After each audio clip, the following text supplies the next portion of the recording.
All right, guys, welcome back to the channel. Welcome back to the stream. Welcome if you are new here. Appreciate you guys joining me today and waiting patiently, as always, for the intro to finish up there. I hope everybody is doing well on this Wednesday. Dragon Knight, I'm doing well. Thank you for asking, man. I hope you're doing well also. Sage Infinite, what's going on? JMR, Anthony, Irfin, Corey. Political J says no regrets here with the PS5 Pro. Absolutely love it. Cheers to the Pro owners. Endure the positive. Discard the hate. Interesting. Endure the positive. Yeah, we're going to be talking about the PS5 Pro today. We have, well, not just the PS5 Pro, but Assassin's Creed Shadows as well. I don't know how many Assassin's Creed fans we have here. I'm not an Assassin's Creed fan. I have nothing against it. I just don't really play it. Although I will say the footage I'm seeing of Assassin's Creed Shadows looks pretty good. It's piquing my interest a little bit. I'm not going to lie. That's somebody who just doesn't normally play Assassin's Creed. But yeah, we're going to be talking about the PS5 Pro. It's really starting to shine in 2025. It's really starting to produce some very impressive results where I think we're starting to see developers kind of flexing a little bit, you know, really starting to take advantage of the extra horsepower there. And Corey the Legend Landiga comes in within just a minute of going live and immediately drops 5 membership gifts for you guys. Corey, thank you so much for that, man. I want to see some W's in the chat for the legend. You want the boss soundbite? Here we go. Hey guys, it's Boss here again, Meow. I can't wait for the next stream, Meow, so we can hang out and eat snacks together.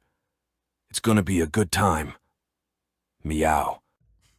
Always gotta love that last meow. Yeah, I don't know if he's coming up on camera. He's sitting next to me here to my right. He is here today. No worries. Don't worry. Boss is a showrunner, you know. Can't do it. Can't produce the show without him. So Corey, thank you so much for that, man. But yeah, we're talking about the PS5 Pro. We're talking about this new studio that was just very casually announced by, well, I was going to say Sony, but I mean, he works for Sony, but by Jason Blundell. He just casually announced his new studio, which is officially a first-party studio underneath PlayStation. Give me 1 second to get this set up. Just bear with me for a moment, guys. Yeah, Dark Outlaw Games is the name of the studio, and we're going to talk a little bit about the studio. We're going to talk about what type of game they might be making, how we're feeling about this, right? How are we feeling about just a new first-party studio being built from the ground up and just kind of casually announced by, Sony? We're going to talk about that. We also are talking about GTA 6. Specifically, we have a PlayStation executive, somebody from PlayStation actually talking about GTA 6 and giving us, I would say, just a little bit of insight into maybe what Sony is expecting GTA 6 to do for not only the industry, but for the PlayStation as well. And we have other things, of course, that we're going to talk about. Did you guys hear about this Plants vs. Zombies remaster? I covered this in my video that I put out earlier. I woke up to the news. Apparently, according to Gamatsu anyway, Plants vs. Zombies Reloaded has been rated for PS5, Xbox Series, Switch, PC, iOS, and Android in Brazil. And it links back to the 2009 game Plants vs. Zombies. In my opinion, this is a legendary game. This is one of the best games. And I'm pleased to see that it's getting remastered. Fred, you're saying no? Fred, don't tell me you don't like PVZ, bro. There's no way. I have great memories with the first Plants vs. Zombies. I've always been a Plants vs. Zombies fan. I never really played the second one, though, because it was like a free-to-play game on mobile. So I'm like, yeah, I'm good. But, I mean, The original that came out in 2009, I got like addicted to that game. I even played the Garden Warfare games. Those are pretty good too. Gaming Survivor is here to bring peace and order to the galaxy. That's always good to know, Gaming Survivor. I'm glad you're ready to go. You're always ready to go. Guys, listen, before we go any further, do me a favor. If you enjoy the streams, if you like the streams in any capacity, and you want more of them, take a moment and hit that like button. Okay, hitting the like button lets me know you enjoy the content, and it helps with YouTube's algorithm more than you know. So if you haven't, please hit the like button. Obviously, there are ways you can support this content, the community, and the channel. I rely on you guys. I simply couldn't do this without your support. Okay, Corey starts you off today by dropping 5 membership gifts, so consider becoming a channel member. All right, if you enjoy the channel that much and you enjoy the content that much, please become a channel member. Consider gifting memberships. If we get to 25 members, we will feed Boss here, who is already waiting patiently. Consider dropping a super chat. You can ask a question, give an opinion, make a statement, anything in between. And there's also a direct donation link at the top of the chat. So again, a big thank you and a big shout out to everybody who supports the channel directly, because again, I can only do this because you guys make it possible. We have an awesome community here. But let's talk about the PS5 Pro. Okay, so we have a new report from Eurogamer, specifically Digital Foundry. Oh, I remember that. Ryan remembers when I had to chug that tea. Yeah, that was an unpleasant experience.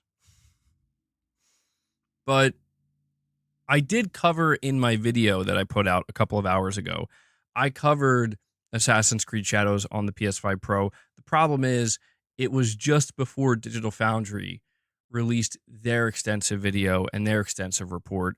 And it came from Push Square, and Push Square put together a video, and I watched this video and I'm like, wow, this might be the best looking PS5 Pro game we've seen so far, which I was not expecting it to be something like Assassin's Creed Shadows. But the report here from Digital Foundry says Assassin's Creed Shadows delivers one of the most substantial PS5 Pro upgrades we've seen. Ray traced lighting at 60 FPS. And so the big focus here, for those who have seen it, I don't know how many of you guys have actually watched Digital Foundry's video on covering Assassin's Creed Shadows on the PS5 Pro. But the biggest change is the lighting, dude. Like, I was watching these comparison videos and I was watching everything they're showing, and the lighting is legitimately a night and day difference. The lighting on the PS5 Pro versus the way it looks on the base PS5 is pretty staggering. I don't think we've ever seen something quite like this. When we think of something like Final Fantasy VII Rebirth, we're looking at a game that had, I guess you could say, low visual clarity on the base PS5, and the Pro using PSSR really improved that visual clarity. So the game looked much sharper, much crisper. This is something very different. This is where we're seeing the Pro elevate the lighting to a degree where it really just looks like a completely different game. And to me, this is like the first sign we're seeing, I think, some of the more, like, the first sign was Final Fantasy VII Rebirth. Oh, hold on one sec.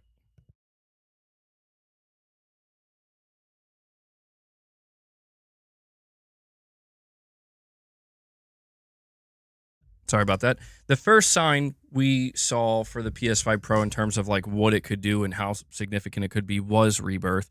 But that was something that I think was like more expected, just like a overall like visual improvement that just makes the game look sharper. And it was very good. It was, again, substantial.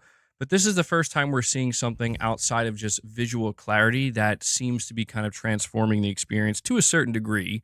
It's still the same game, but transforming the experience to a certain degree that I think people are looking at this and they're like, oh, so this is what the PS5 Pro can do. Hellbound 1981 comes in, another legend. Once again, we got Corey and Hellbound doing some lifting. Right up front, he drops another 5 memberships for you guys. I want to see some W's in the chat for Hellbound. I know Hellbound likes. Boss, thanks you for that. I will add that to the counter. That brings us to 10 members on the day. Love to see it. Thank you guys so much for the support. Corey and Hellbound are always out here doing some work for you guys, doing some big support for the channel. Okay, hold on one sec.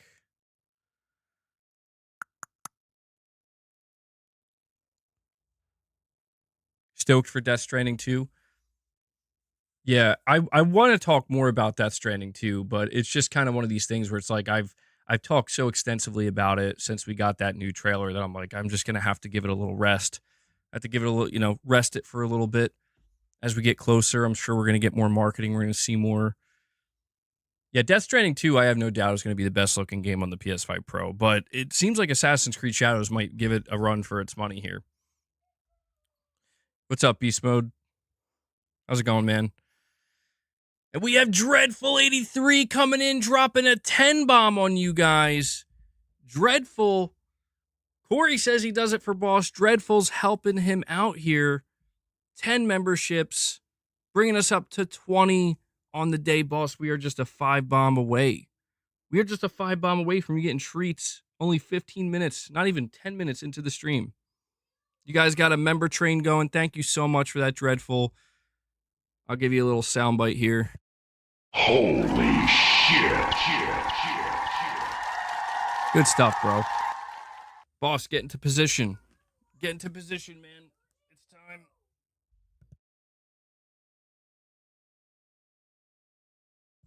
Big W. Yeah, that's one way to put it. I'll add that to the counter. I do want to ask you guys, I'm actually going to put out this poll. I meant to have this up before we started the stream. I'm going to ask you guys if you're planning on playing Assassin's Creed Shadows.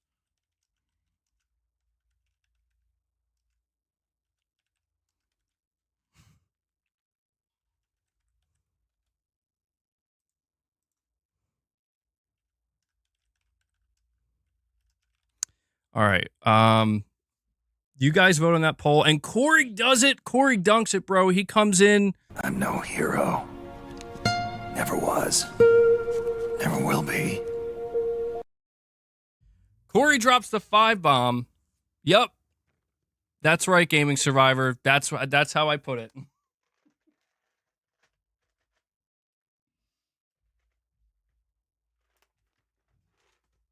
Boss, you better thank these guys. They're out here dropping membership gifts for you. Get your treats. Yeah, let me know if you're playing Ass Shadows. I don't know. I have, up till this point, I've had like zero interest in this game, and then I just started watching some of these comparison videos, it running on the PS5 Pro, and seeing some of the reviews and whatnot, and I'm like, I don't know, man. This game is looking pretty good. I know that there's like controversy around it, but I don't know. Just looking at it from a gameplay perspective,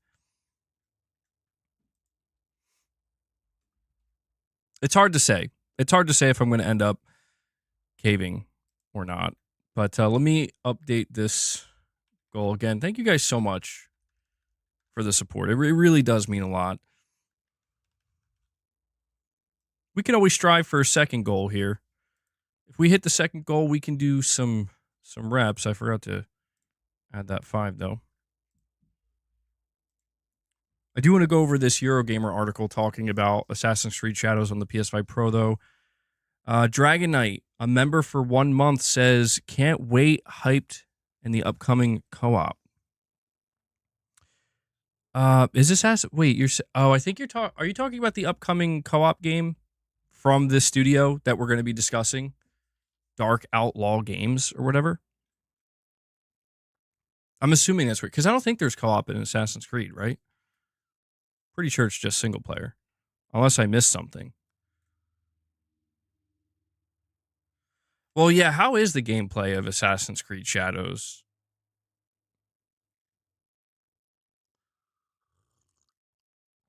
Because I mean, a lot of what I'm discussing here is focused mainly on the visuals, but the visuals are obviously just a part of it. The big thing that people gravitate towards when it comes to video games is gameplay. And I don't know, it looks like it's reviewing okay. I think it's what, like at an 82 on Metacritic. Oh, you're saying co-op is supposed to be coming to Assassin's Creed. Okay. I didn't know that. Yeah, I had no idea. If you're looking for that samurai game fix, Assassin's Creed Shadows seems like a decent choice. Well, yeah, we're supposed to get Ghost of Yotei this year, but everybody seems convinced that Ghost of Yotei is going to be the better samurai game or whatever. But yeah, I mean, Shadows, from what I saw, was looking pretty good overall. You're saying your Ragnarok bundle was $560, 2 terabyte SSD was $220, PS5 digital $450, and $190 for a 2 terabyte SSD nowadays. That's $640, just $60 short of a PS5 Pro with a 2 terabyte SSD. What am I missing on it not being a good value? I mean, yeah, you're always going to come across people who are going to tell you that the PS5 Pro isn't worth it or not a good value, and I think that's fine. Like I think that there's always going to be people, no matter what, that are like, this just isn't going to, it's just not going to be worth it for that price point. No matter what, it's just not going to be worth it. But I think if you are interested in, you know, if you're genuinely interested in knowing whether the PS5 Pro will be worth it for you, I think it's best to just hear from pro owners, from people who've been playing it, people who are playing it. And that's what's interesting is like, I feel like 99% of the complaints, not all of them, but 99% of the complaints, I think, come from people who don't own a Pro and have no intention of owning a Pro. Sorry, the cats keep opening the door. And I think when you look at things like what we're going over today, right? Like with Assassin's Creed Shadows, I was reading all the comments on that Push Square video comparing the base PS5 to the PS5 Pro. And all the comments were seemingly Pro owners being like, this is amazing. Like, this is exactly why I brought the Pro. Like, I'm glad to see it's actually, like, developers are actually taking advantage of this console. And this is awesome. This is exactly what I wanted. I went to go check the comments. Not that the comments are everything, but just, to get some kind of idea on the Digital Foundry video talking about Assassin's Creed Shadows on the PS5 Pro. And it's the same thing. In fact, there's actually something here that I want to bring up. Hold on, let me get out of full screen here. Oh, wait, hold on. Something's broken. Bro, you ate all those treats already? Sheesh. Save some for Luna, man. So here we go. They put out the Assassin's Creed Shadows PS5 Pro versus PS5 review. One of the best upgrades for the system. Somebody left a comment here. They said getting RTGI, which is the type of lighting, I believe, that they're using, without needing to drop to 30 or 40 FPS is definitely a big win here. It makes a huge difference.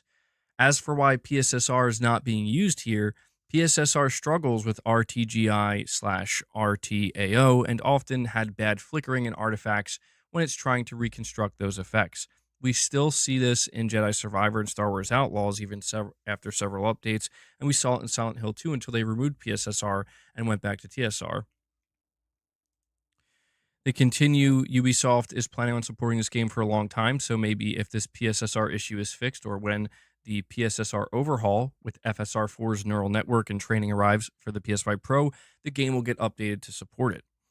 But this is the big thing that people are very much feeling good about with Shadows. Like I said, is this lighting implementation.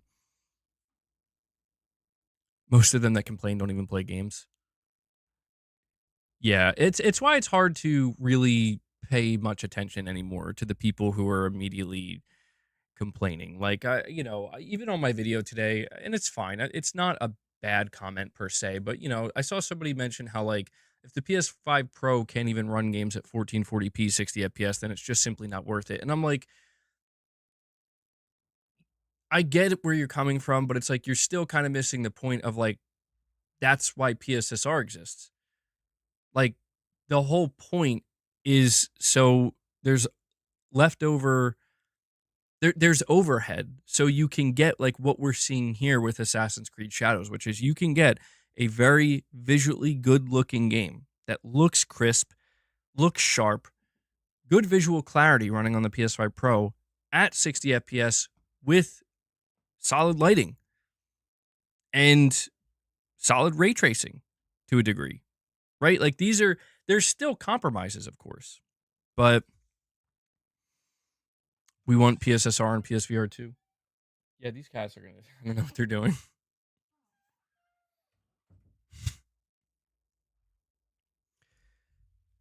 What's up, Dwayne Johnson? You're saying happy Wednesday / middle of the week. How's your day going so far? And week. It's going pretty. It's going pretty good. It's going pretty good. Not perfect, but what is right? Except PlayStation. PlayStation's perfect. We know that. But except for that, everything doesn't need PSSR. The PS5 Pro is so powerful, or the PS5 Pro is powerful enough to run games natively. And we have Fred Vance, longtime member, 58 months. So close, Fred. You're saying, oh, so close to my elusive 5-year badge. Lunch is over. I will rewatch what I miss later. Hit that like button, everyone. Well, thank you for stopping by, even if it was just for your lunch break, Fred. And yeah, thank you for being a longtime member, bro. I'm looking forward to you getting that 5-year badge. That's definitely going to be a milestone. I hope I hope the rest of your day at work goes well, dude. Getting a new job this week, and after a few paychecks, getting me a new TV and a PS5 Pro, moving away from PC, those GPU prices are getting insane. See, that's what I think you don't really see people talking about, right? I mean, you, Brandon, serve as a prime example of somebody who is moving from PC to PS5 Pro. It seems like the conversation is somewhat skewed in the direction of, oh, everybody's moving from console to PC, but that's simply not true. There are people going the other way because the reality is what the PS5 Pro is offering, as we can see on display with games like Assassin's Creed Shadows, to a lot of people, I think they see that and they're like, how much is that? And it's like $700, right? I know people talk about the stand. Oh, the stand is sold separately. The disc drive is sold separately. When we're talking specifically about the conversation regarding PC, the disc drive shouldn't matter. If you're somebody who is considering PC, then you're like, well, you have to be okay with digital because you can only play games digitally on PC. When it comes to the $30 stand, that's neither here nor there. I've seen quite a few people say that they bought the PS5 Pro without the stand and it's fine. It stands up just fine. It's obviously going to be a little bit less stable, but it's fine. So the reality of people, the reality that people try to paint of like the PS5 Pro is like an $800 plus console. No, it's not. It is if you want the bells and whistles, if you want the disc drive. And I am one of those people where it's like, yeah, I think it should have came with the disc drive. But again, considering the Pro finds itself in the middle of many PC-oriented conversations, the disc drive situation is always kind of funny to me, but the option's there. You know what I mean? It exists. It just still seems like sometimes people are having a hard time finding those disc drives for whatever reason. If you like something and you like it, the opinions of others should never matter when it comes to what you like or dislike. Agreed. But yeah, the GPU prices, I mean, that's something I've been seeing people talking about where like it seems like it's getting out of hand. Dragonite says congratulations on the new job. Yeah, congrats on that too, by the way. PC gaming is outgrowing consoles. I mean, did you see that? I thought it always was. Or I don't know, maybe I was wrong about that. You've seen a lot of people on Reddit say they're moving from PC to console for a variety of reasons. Most of them talk about price, but also about consoles just being easier to boot up after work. Yeah, I don't think there's a problem with either. Like the main thing always is play where you want to play where you get the most satisfaction, right? I think there's always this kind of intensity when it comes to these conversations of like you either have to be completely for or against the Pro. You have to be either completely for or against PC gaming. Luna, come here. She wants treats.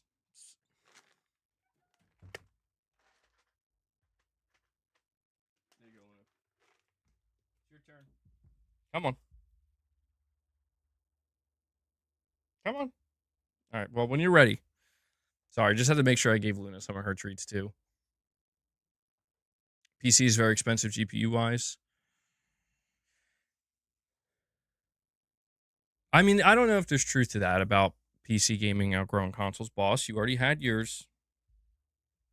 Come on. Come on.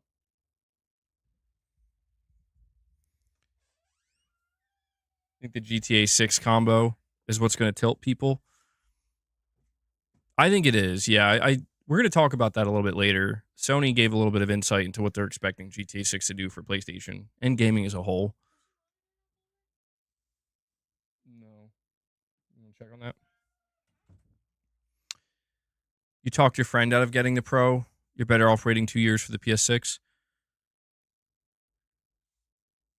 I mean, yeah, if you're willing to wait, if it's not something that's imperative, wait. I mean, there's no denying that waiting for the PS6, going from a base PS5 to the PS6 will be a much bigger leap. No doubt about that. The PS5 Pro is that middle step. The thing that makes me happy as somebody who bought the PS5 Pro is seeing games like Assassin's Creed Shadows and how, yeah, we're beginning to see developers really hone in on bringing some substantial improvements to a PS5 Pro version of a game where, in some instances, the way Digital Foundry put it, in some instances, it looks like a completely different game.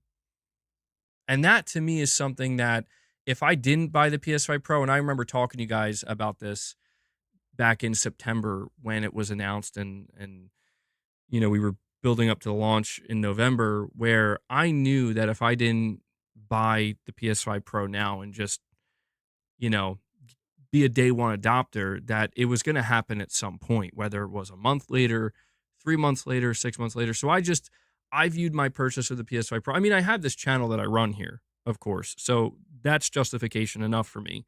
But it was mainly just like, I know that going into 2025, there's going to be a lot of AAA games. Pretty much every AAA game taking advantage of the PS5 Pro. And I'm going to want that. There are going to be some games where the advantages are small. They're certainly not massive. Some cases not as noticeable. But there are going to be cases like what we're seeing with Assassin's Creed. And even like Monster Hunter, right? Monster Hunter Wilds, where Monster Hunter Wilds still is not ideal across the board, but there's no doubt that the PS5 Pro version is kind of a standout in what it's able to do and what it's achieving. And this is just going to continue, not just throughout 2025, but this is going to continue all throughout 2026, all throughout 2027. And yeah, I mean, let's assume that the PS6 launches in November of 2027. That's effectively like almost 3 years away. But there's a pretty good chance that the PS6 won't arrive until 2028. And so if we're looking at a PS6 launch in November 2028, I mean, dude, that means literally half of this generation is spent with the base PS5, and then the other half is spent with the PS5 Pro. And I'm totally fine with that, because one of the things that made it so easy to move on to the Pro was that I felt like I got so much use out of my PS5, dude.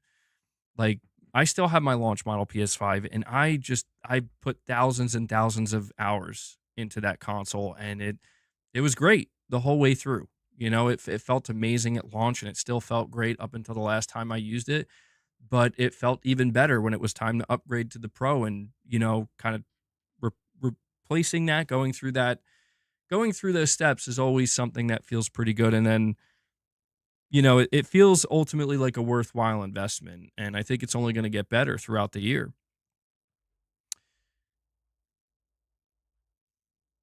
You're saying the Pro is only for those into Fidelity?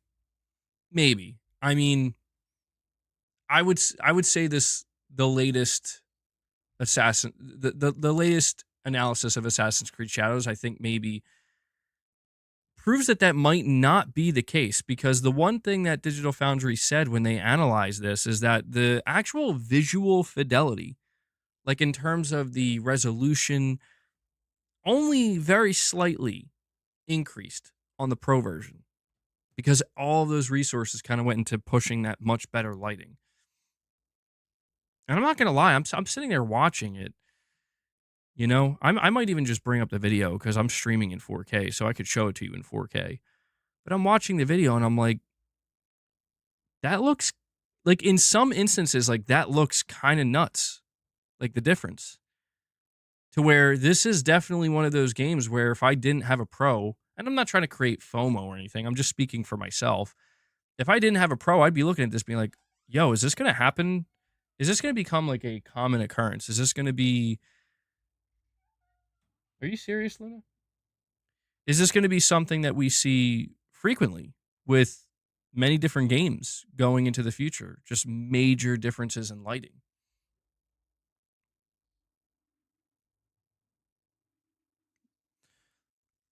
Let me see if I can bring it up.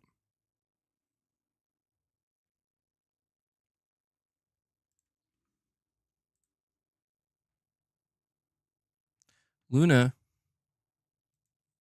please stop. Luna's being very bad. Hold on one second, guys. Yeah, I'm gonna bring the video up.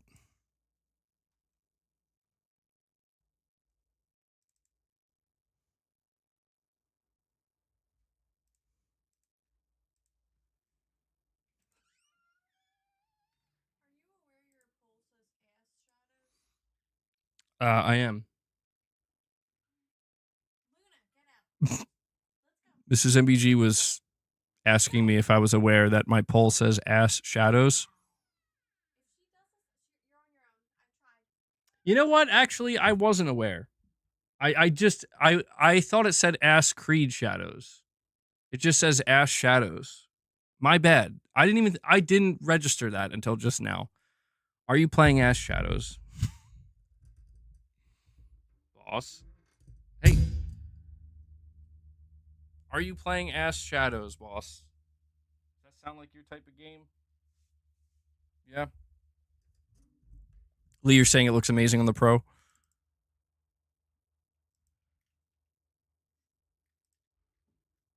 I'm about to bring it up now.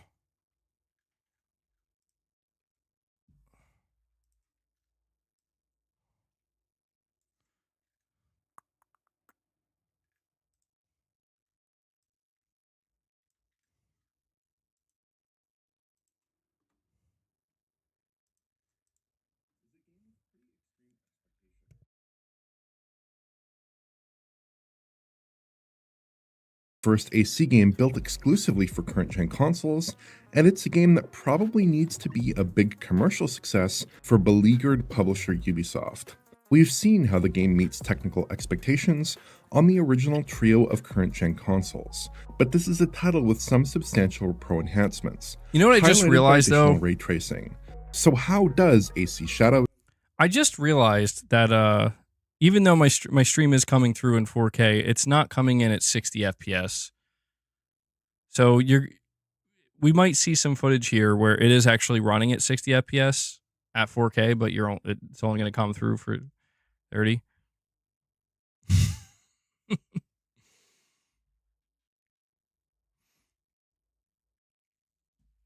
But what we see on screen right now is a really good example of what we're talking about, where on the left, you have the base PS5 performance mode, and on the right, you have the performance mode on the Pro. And the lighting, like legitimately, if you look at this, the lighting is night and day. I mean, it's completely different, and it looks substantially better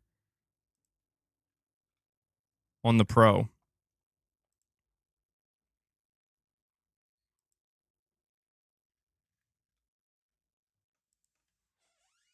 This section here is the one that really got me.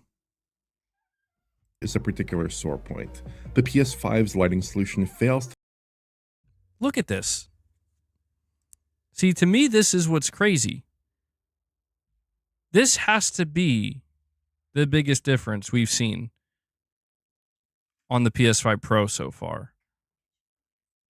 it does look good on the left. Like, it's not like it looks bad on the base PS5 performance, but just looking to the right, it literally looks like a different game almost.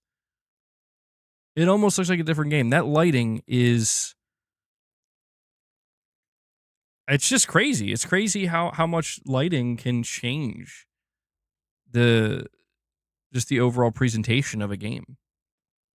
It looks so much more realistic on the right. You're saying it's literally generational? I mean, it almost does kind of look that way. I don't want to oversell it, but I mean, it really does kind of have that look to it, where it's like what you see on the right is maybe something you would expect, like with the shadows, something you expect maybe next gen. How do I get this out of here?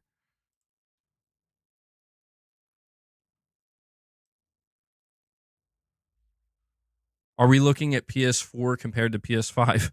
No, this is PS5 compared to PS5 Pro. We know they're going to cook with Yote on the Pro. Dude, I can't wait. I can't wait to see even... I mean, Ghost of Yote is going to be nuts. But the first one, Death Stranding 2, bro. Can't wait to see what the Pro version of that game looks like. Because, dude, even in the Death Stranding 2 trailer that we just got, when it was showing Sam walking through the different environments, that's just on base PS5, man. So I can't even imagine what the Pro version is going to look like. You could still get ray tracing on the base PS5 in the 40 FPS mode, which is impressive. I mean, Ubisoft seemingly really, they optimized well here, I think, for both the base PS5 and the Pro.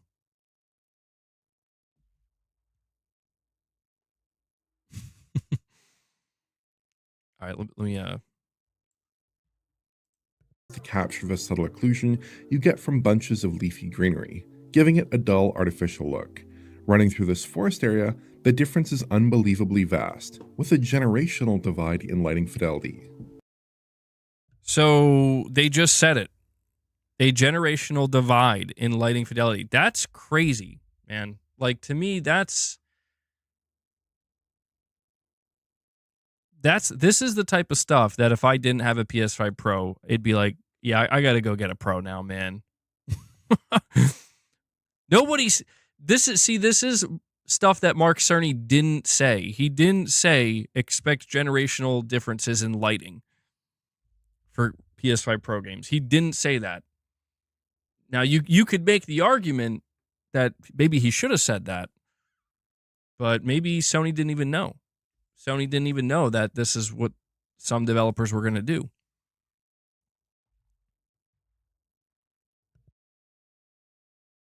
The base console is apparently using an evolution of the baked GI solution from prior Anvil Engine titles, but it largely fails to capture the kind of lighting detail that we've seen in recent Assassin's Creed games like 2023's Mirage.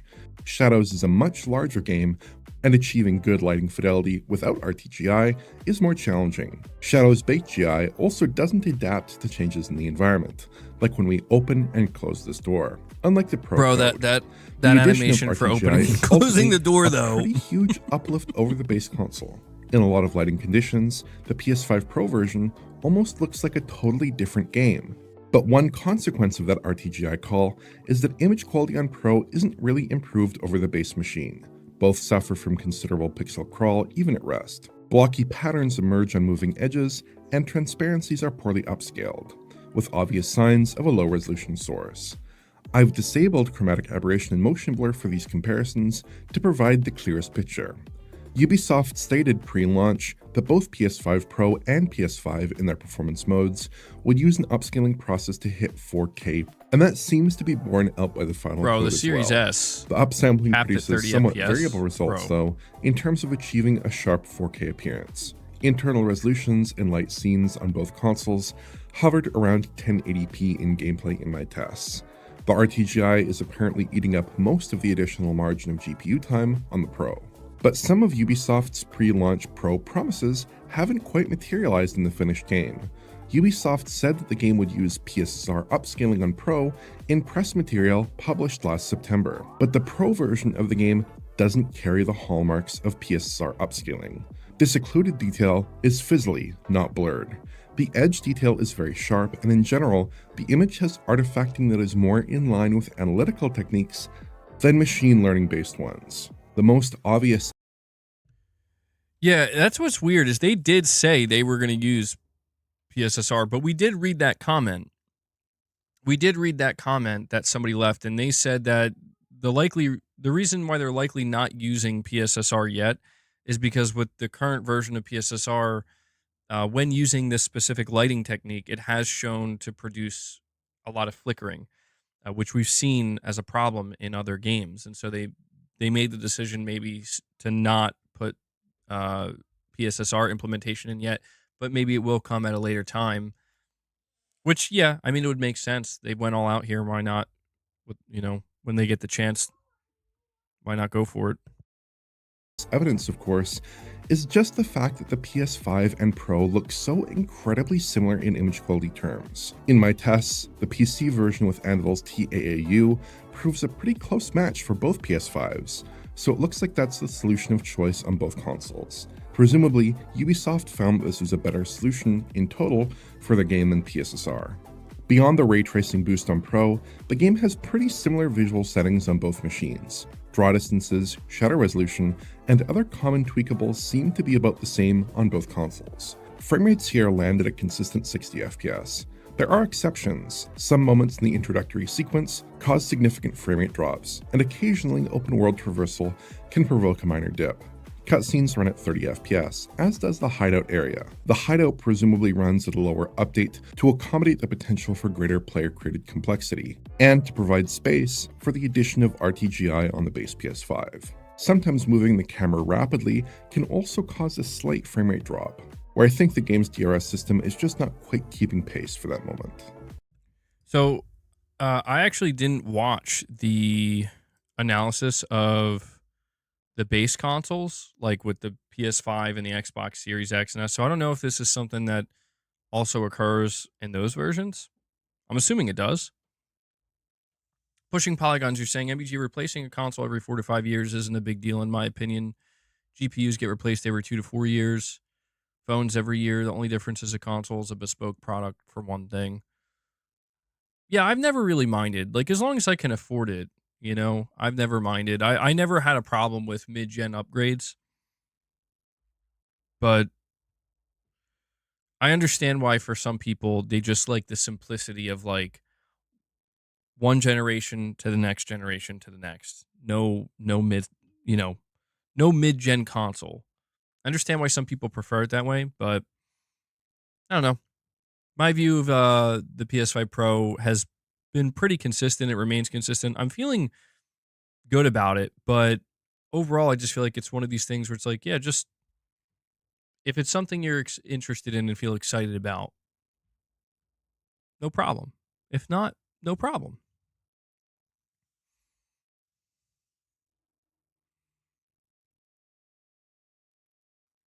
All right. They go over quality mode. Quality mode basically adds ray trace reflections, as far as I'm aware. Hold on. Consoles. Both have RTGI, but only the PS5 Pro gets RT reflections. In practice, though, the effectiveness of the reflections is a bit limited. There isn't much detail in the reflections, revealing a fairly crude approximation of the world in the BVH. Even on a rippling water surface, it's evident that the fidelity to actual in-game assets isn't really there. It's kind of hard to tell at times, but foliage doesn't appear to animate in the reflections as well. The biggest issue here, though, is that the RT reflections suffer from a lot of pop-in. It can be quite distracting. Further afield, the RT reflections are colorless, textureless silhouettes, and very distant geometry isn't represented at all. Perhaps as a consequence, Shadows mainly relies on an SSR technique to fill in specular detail on water surfaces. Even when RT reflections are turned on, more granular detail, including skinned objects, are represented only in screen space. I do think that the ray tracing is a decent perspective correct fallback to use when screen space information isn't available, but it doesn't seem to make an especially transformative difference most of the time. Outside of the RT reflections divergence, other visual settings appear fairly similar. RTGI is present on both machines and generally looks pretty comparable. At times, though, there are some pretty substantial improvements from the added specular detail on Pro from the additional ray tracing. Other tweakables seem pretty similar across both machines, without an obvious divergence in my tests. Image quality is generally comparable across both machines. Neither is perfect, though both offer a less artifact-ridden.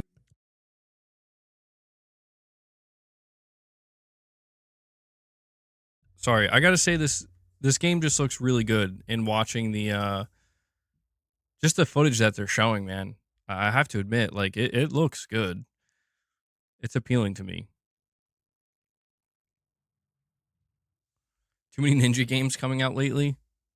They're all starting to look the same. Uh-oh. Did I already talk about the new PlayStation Studio? No, we didn't go over that topic yet. That's next up on the list. Sally, you're saying PlayStation is forgetting who their consumers are, a ton of unemployed / underemployed gamers.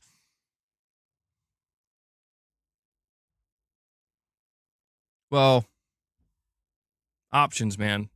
It's all about those options. Let's listen to the conclusion here. I came away from Assassin's Creed Shadows really impressed with the technical package that Ubisoft has assembled. There's so many neat technical touches here, from the dynamic wind and particle systems that make the world feel alive, to the Metal Gear Rising style environmental slicing, to the headlining, virtualized geometry and RTGI effects. Shadows presents a beautifully realized open world environment that really draws you in, and it's up there with the most convincing worlds in video games. It's a lot of fun to play as well, with simple but satisfying combat that is delightfully visceral. The PS5 Pro upgrade here is pretty enormous in its 60 FPS performance mode, which honestly looks generationally improved over its base console counterpart. The RTGI does seem to have a considerable performance impact here, but it's absolutely critical for lighting in this particular title. It's hard to overstate how diminished the game is without the technique. Quality mode and balanced mode get more moderate boosts. The headlining change here is the addition of RT reflections, which do make reflections look more accurate when screen space information isn't available. Ultimately though, the performance mode offers a really compelling combination of visual quality and good frame rates that's hard to beat, and I suspect that's what most players will prefer. In that context, this is possibly the most transformative PS5 Pro upgrade we've seen so far. If you enjoyed this video, please like, subscribe. Damn, dude. That's pretty good, man. Those are some pretty good results, I would say. I mean, they're throwing around terms like generational differences, most transformative upgrades so far. I mean, not bad, man. Not bad at all. I'll take it. All right, let me reposition my camera here. There we go. Let me head over back to the chat now.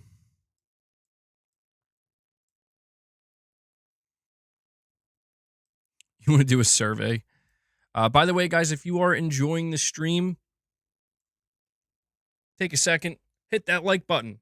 All right, we're sitting at 92 likes. We can easily get this up to 100 likes.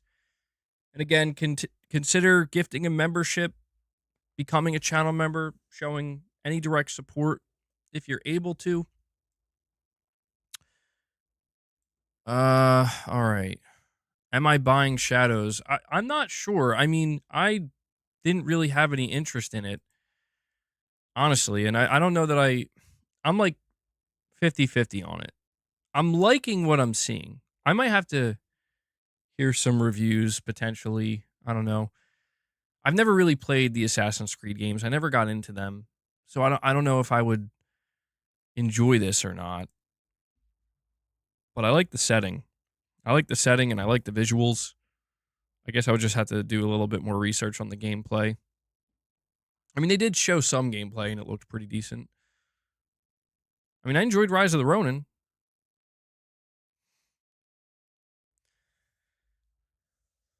Unless they do a proper upgrade in the system, they need to stick with ray tracing and not move to path tracing. That will tank performance.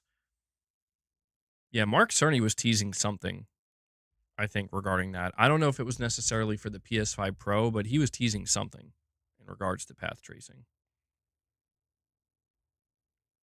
You're going to wait for a sale. Ubisoft Plus.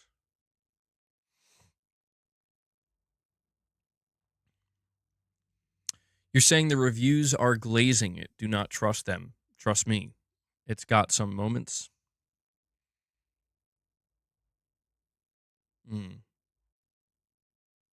Buy it. It's a business expense, MBG. I mean, it would be interesting. You know, it would make for an interesting conversation. My first time playing Assassin's Creed. I think I played like a little bit of Assassin's Creed 1 and 2, but you know, for all intents and purposes, like my first time really playing Assassin's Creed, playing modern Assassin's Creed. I'll think about it. Next year for PSSR is going to be nuts. Yeah, it is. Dude, what's really interesting to me is like the PS5 Pro will seemingly continue to improve. I mean, what are games on the PS5 Pro going to look like come 2027?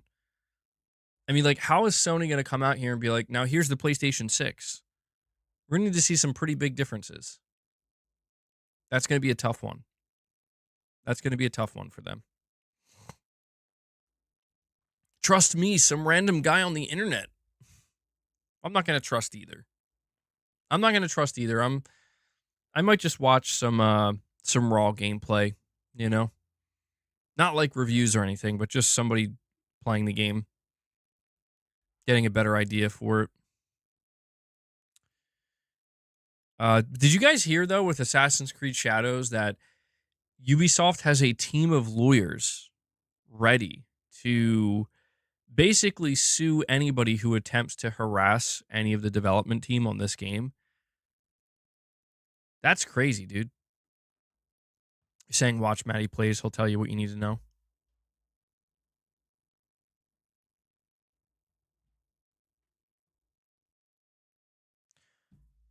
Saying only 49% on no. Jake Baldino said, quote, weird design choices and some really rough story sections unfortunately just drag it all down. Interesting. Yeah, well, this is what I mean is like, I have no idea about anything really regarding the gameplay aspect or the story aspect. I have like some idea, I guess, of the story to like a small degree, just based off of all the footage I've seen, but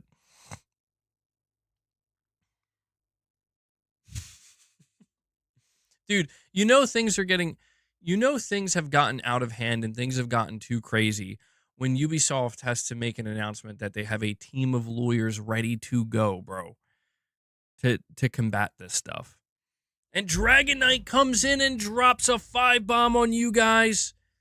Dragon Knight keeping the member train going today, bringing us up to 30 members. I need to see some W's in the chat. Dragon Knight. Thank you. Appreciate it. Good stuff, man. Good stuff. Really do appreciate that support, man. Let me add that to the counter. Assassin's Creed Black Flag was so much fun to you. Odyssey was great. Isn't there a people always talk about Assassin's Creed Black Flag, and isn't there a remake of that game? Or something like that, like a remaster, an Assassin's Creed Black Flag remaster? I could have swore this is something I heard about.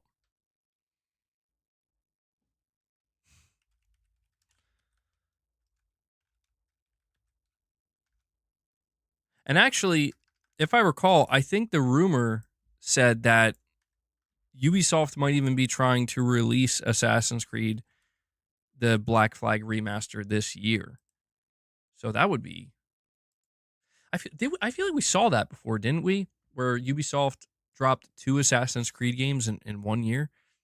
One was like cross-gen, or one was last-gen, and one was... Actually, was it the same year that Black Flag came out? I remember they did it one time. It was really weird. Ubisoft is really soft. What a shame. Well, I mean, listen, man, I do think people are getting too crazy. I think the problem is there's just like groups of people that they just want to take things a step too far. I think there are a lot of people that dislike products, that dislike creative decisions, that dislike the direction that companies are going in, and they express that and they're critical towards that and they are shining a light on that. And I think that's good. Like that's what we should be seeing, right? If people are not happy with that, they should point it out and they should talk about it and they could be as passionate about it as they want. But I think at this point, it's become clear that there are also groups of people on the internet that just they make it personal. They make it personal and they take it to a level where it's like I think some people start to lose perspective where it's like, bro, it's a video game. We're talking about video games, you know? Like, take a step back. You've seen things. It's so cringe. In regards to what? Are you saying the game or things on the internet? Okay, you're saying the entire content creator space around games is in for a massive cleanse with AI and companies not playing nice anymore. A lot of gaming channels are about to be toast. Toast. Interesting. That's an interesting perspective on it. Okay, I like that. I like that perspective of like the companies are just like, you know what, screw it. Maybe they will. Yeah.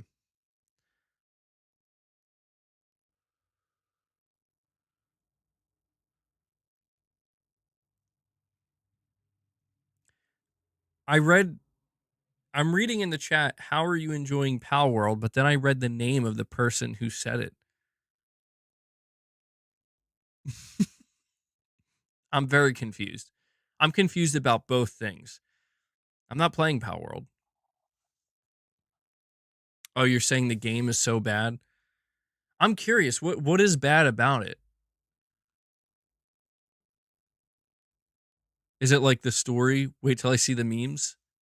Is it the story, the writing, the characters, maybe? Because that's all stuff that I'm totally in the dark with.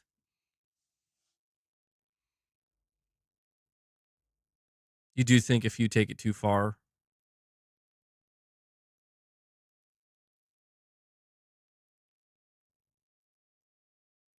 I have not seen this Gaming Survivor.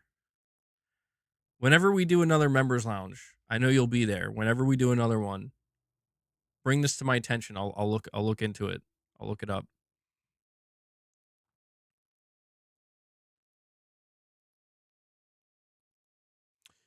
No, no, I was thinking about trying Power World out when it first came to PlayStation, but I was watching gameplay of it and I'm like, it's not my type of game, dude.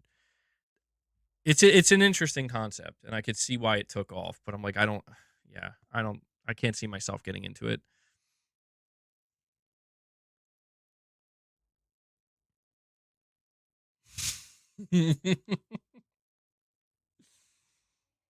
I'm not gonna read what you just said, Snake07. I'm not gonna read it out loud. I just read it in my head. I don't what?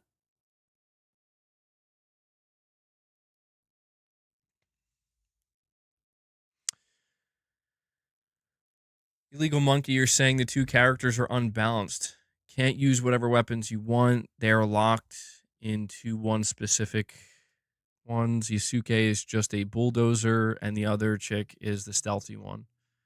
So it sounds like Illegal Monkey, you're saying your problem with it is kind of that like you don't have enough options with each character. They like it's too rigid, maybe with each character. Yeah, I saw that. Sony did have a little indie showcase today, and um, There was this one game they showed. I think they revealed 5 games. There's like this skateboarding game. It was like the last one they showed off. It actually looked pretty cool. Let me see if I can get you the name of that game. I can give you the name of all 5 games, actually. Well, I don't know if it was more than 5 games. They have Just Crow Things. That's a launch trailer, though. I don't know if that was part of it, but the game I'm talking about is called Skate Story. It was announced to be coming to PS5. The Nightling is another one, and Forever Skies. Forever Skies, I think, is a PlayStation 5 exclusive. I don't know if it's on PC or not, but I know Sony kind of signed that game or whatever. And another one is called Ruffy and the Riverside, or Roofy. I don't know. Some of these games, who knows what they are. The skateboarding one looked pretty cool though. It looks very different.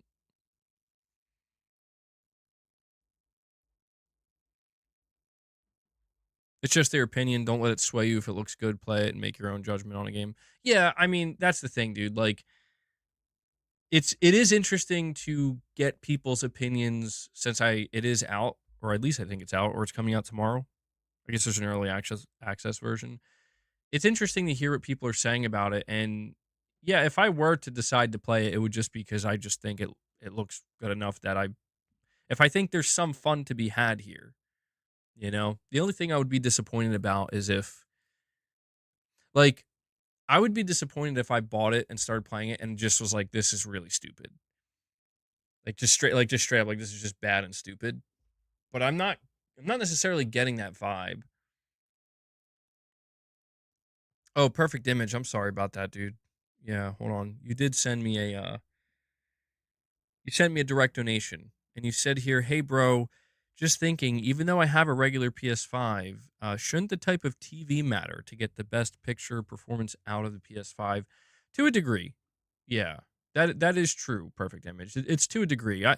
I would say that if you have like a relatively modern TV, if you bought a TV in the past like 5 or 6 years, um, assuming it's not like the cheapest one you could possibly buy, you're probably in good shape. But yeah, what you're playing it on obviously does make a difference, certainly. I mean, some people, well, quite a few people actually that I've encountered on this channel that told me they were getting a PS5 Pro or are talking about possibly getting a PS5 Pro. They talk about getting a new TV and upgrading their TV in the same, um, you know, in the same sentence. So these two things are pretty closely intertwined. I think a lot of people who consider upgrading their console immediately start at least considering the idea of upgrading either their TV or their monitor or whatever they're playing on. And that makes sense because like if you're gonna get the best console on the market, if you're willing to pay for that, if you can afford it, the idea of upgrading your screen to match that makes a lot of sense. A lot of people upgrade to OLED. Yeah. Hey, Tarnished, you're saying Death Stranding 2 is looking great, and I'm a big Kojima hater. Well, there you go. Even the Kojima haters are praising it. That's how you know it's going to be good. If your TV doesn't offer 120 hertz and VRR, then it doesn't make sense to upgrade. Plain and simple. Or did you mean to say it does make sense?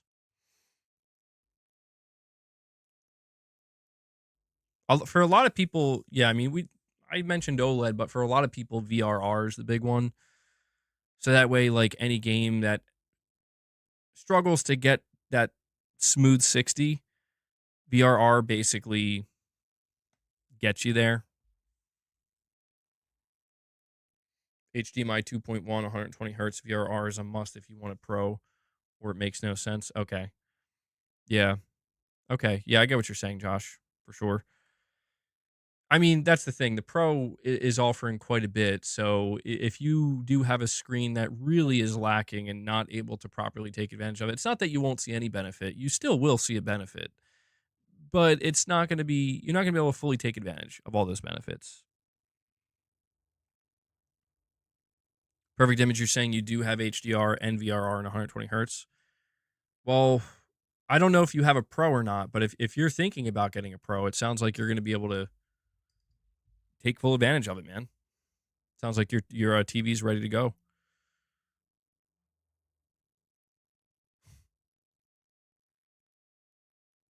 Not worth getting a Pro if your TV can't take full advantage. You're saying LG G3, G4, the LG OLEDs. Yeah, there a lot of people swear by the LG OLED screens.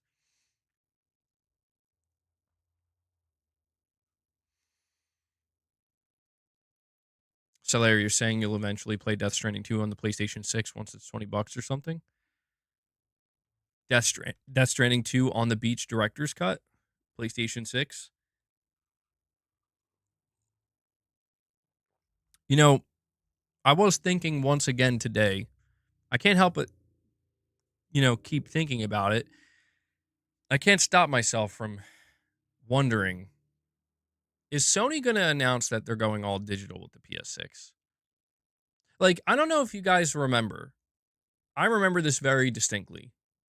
In 2020, that whole year, from starting in April all the way up to November, Sony was marketing the PS5 and they were building up.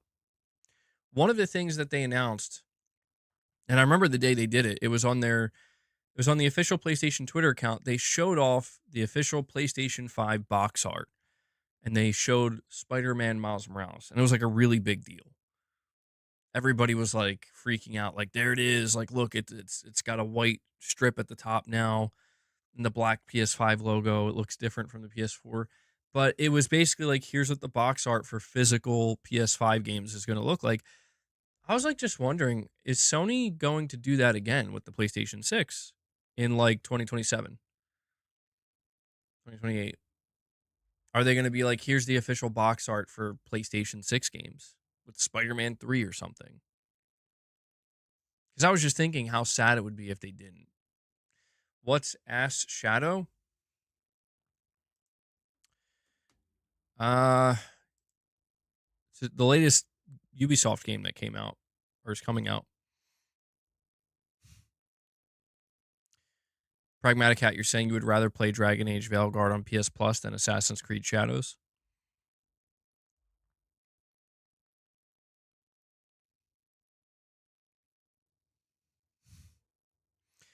You know what's sad is like I'm not trying to throw shade at Assassin's Creed here. I'm not. It may seem like I am, but I promise you I'm not. That's just how I typed it, man. I even forgot to put the creed. I just straight up put Ash Shadows.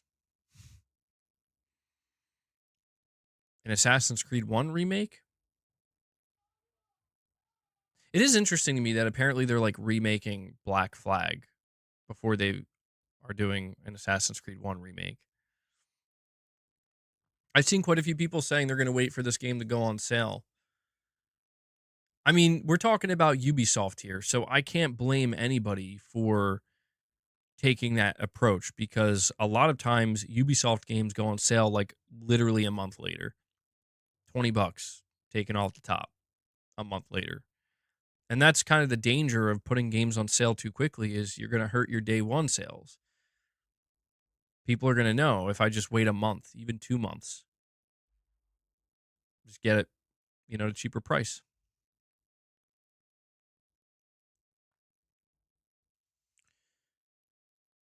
But yeah, man, either way, I'm just happy to see that the PS5 Pro it's on the up. You love to see it. Not sure if Assassin's Creed Shadows is ultimately a great game or not, but it's a good looking game.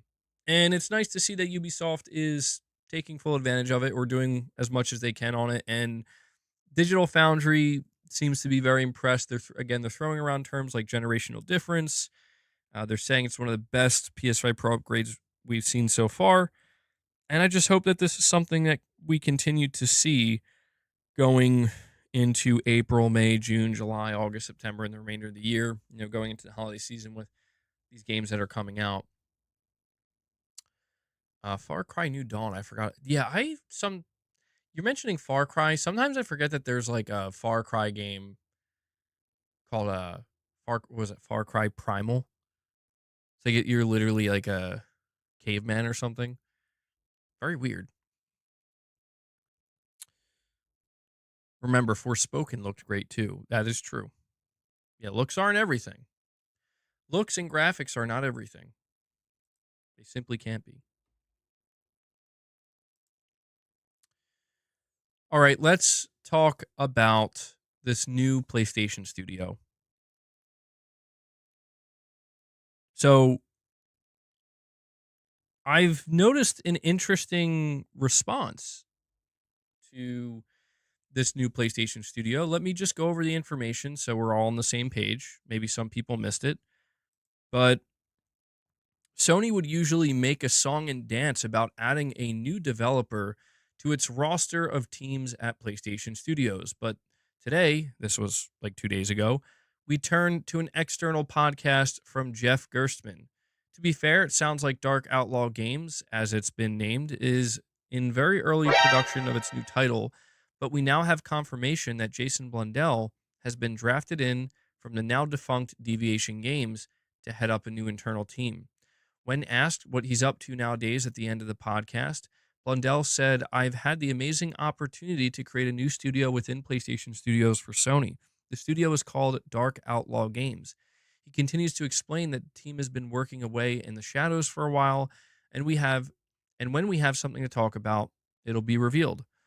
Blundell confirms that Dark Outlaw Games is a new first-party PlayStation studio and not an external developer that Sony has chosen to partner with, like we've seen in the past with PS5 titles such as Stellar Blade and Rise of the Ronin. The developer is currently hiring, but has been going for a little while now. As the lead developer or director of Dark Outlaw Games, Jason Blundell is best known for his work on the Call of Duty Black Ops games, especially for the zombies modes. So, yeah, this is something that we just learned about, and the response I've seen to this is fascinating.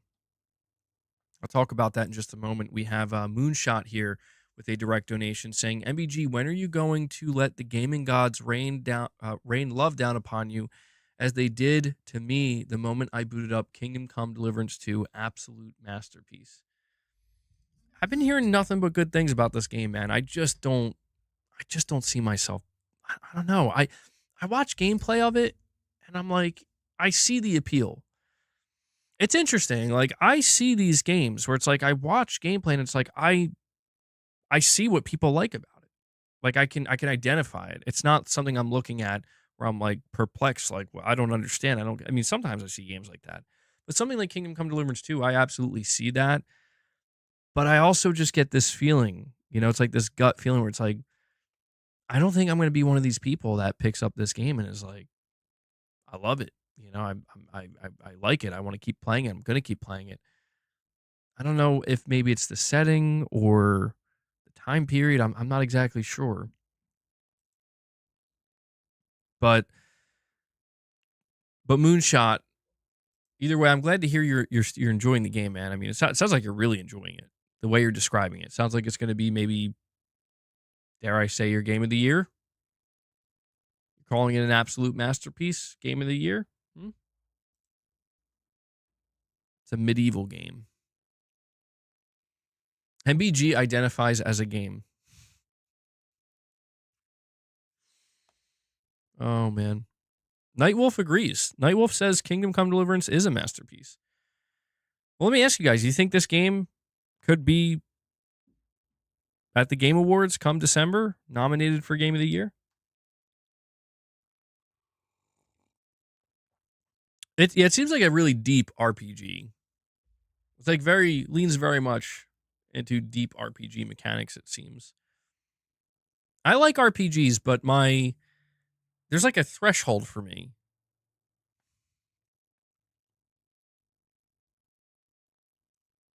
Alien Isolationist says more offline games with guns.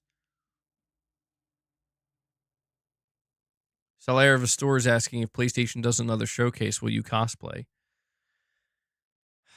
I feel like there is that expectation, but I wouldn't know what to cosplay as. I wouldn't know what to cosplay as. I mean, last time I cosplayed as Snake because I was pretty sure Metal Gear was going to be there, and it was. I'm going to cosplay as the main character of Intergalactic. How about that? That should show up, right?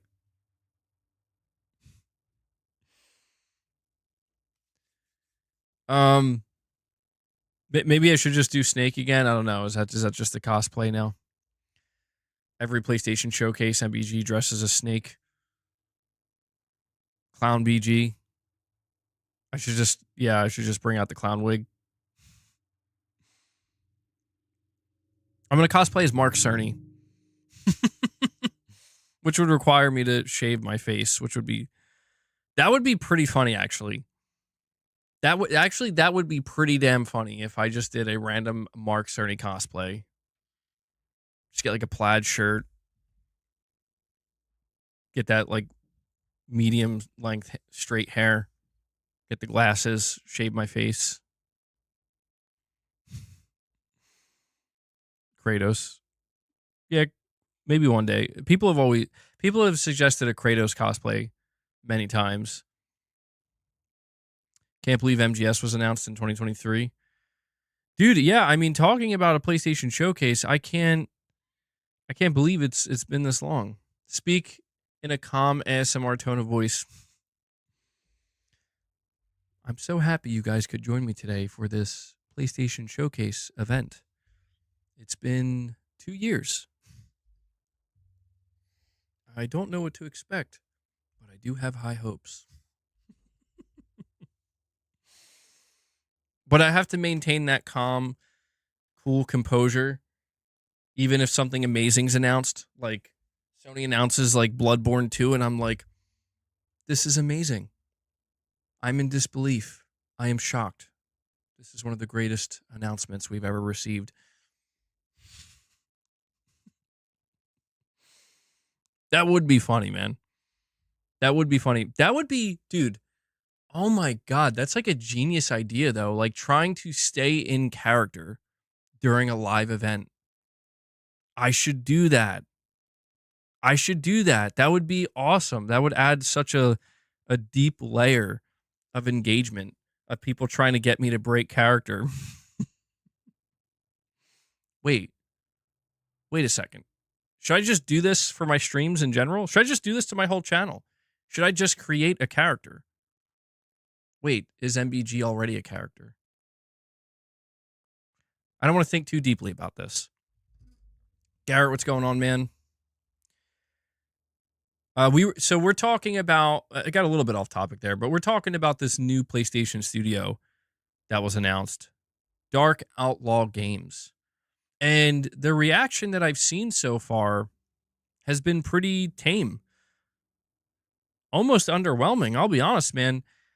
I don't want to like be negative or make it sound more negative than it is, but it does seem like a lot of people kind of don't care about this announcement, and I kind of can't blame them. Like I understand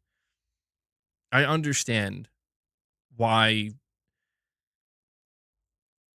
some people are looking at this announcement and they're like, whatever, bro. Like another live service game, probably another live service studio that's just going to end up underwhelming or shutting down, and I get it. No, I did not see that, Garrett. No, that's, I don't know, man. I've been kind of like staying off of not the internet, but I've been engaging with the internet a bit differently these days. But I had no idea.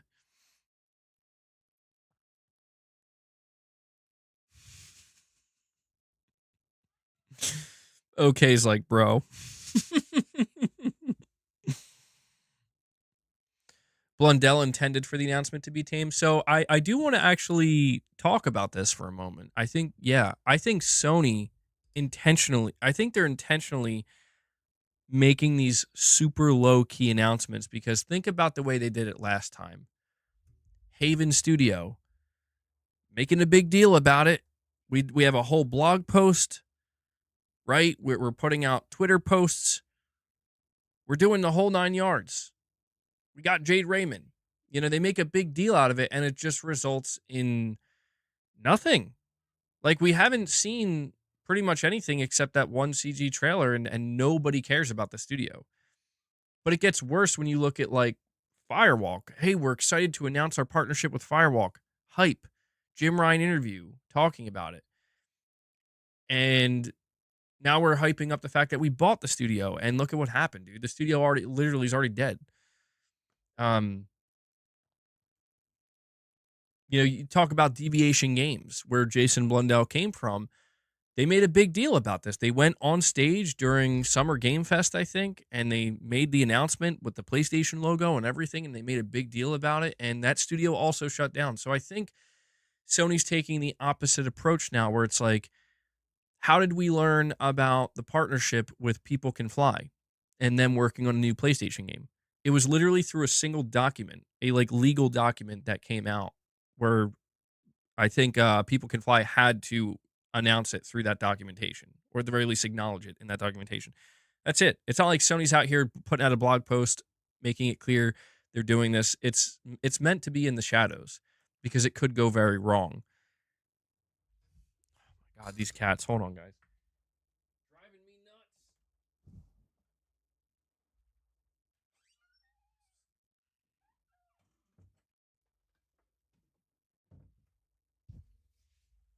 And so when we look at this studio announcement, you know, Jason Blundell just coming out and just very casually, just on a random podcast with Jeff Gerstmann, just being like, yeah, we're a new studio. We're making a new game. We're a PlayStation first party studio. I think this is all being done intentionally to avoid hype because, yeah, dude, it like it's as somebody who's paying very close attention to PlayStation, it's hard not to feel a little bit of excitement. Like, that's cool, man. Like, Jason Blundell used to work at Treyarch. They made my favorite Call of Duty games, Call of Duty Zombies. I've always liked Call of Duty Zombies. Been playing that for years. They're giving him his own studio, his own team to work on a new co-op game, and I'm like, yeah, that it sounds promising. But yeah, we have seen the situation occur where it's like, yeah, the things that came before it sounded promising too. Luna, for God's sake, what are you doing? Oh my God, dude, this cat is going to drive me nuts. But I'm going to close this poll now. I'm going to put up a new one.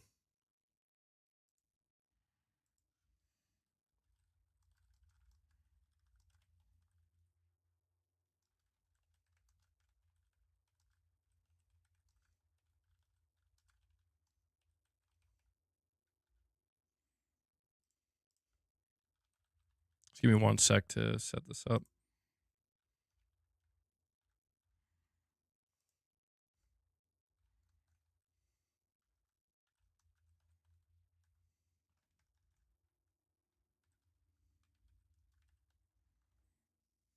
All right. So I put up a poll. How are you feeling about Dark Outlaw Games, Sony's new studio? Excited, meh, or feeling bad? Are you feeling bad about it? You expect the studio to be the Call of Duty answer, just in case, from Jimbo. I mean, that's... I don't know. Like, could this be Sony's attempt at making their own Call of Duty? I don't know about that. Corey, you're telling Luna to cause the trouble? It must be done. You know what's crazy is she's like climbing all over my other chair, and it's black, and she just blends in with it. So I like hear all this noise, and I look over, and I don't see anything. It's kind of scary, actually. You're feeling optimistic about it. You're giving them a chance. You're excited for Dark Outlaw Games purely because it's a new PlayStation studio.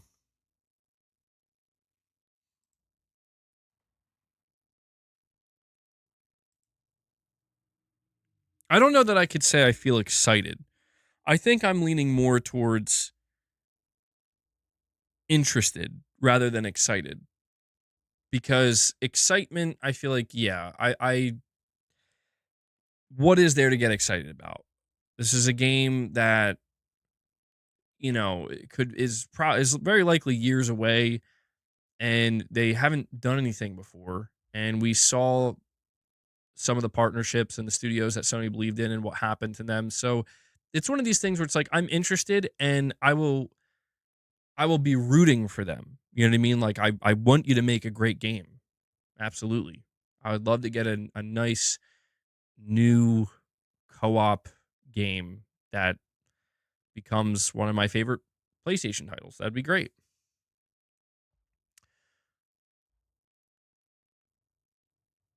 Are gamers not uh are gamers not getting way out over their skis with the studio? Aren't they just making a proof of concept and then PlayStation will decide if it moves into full production?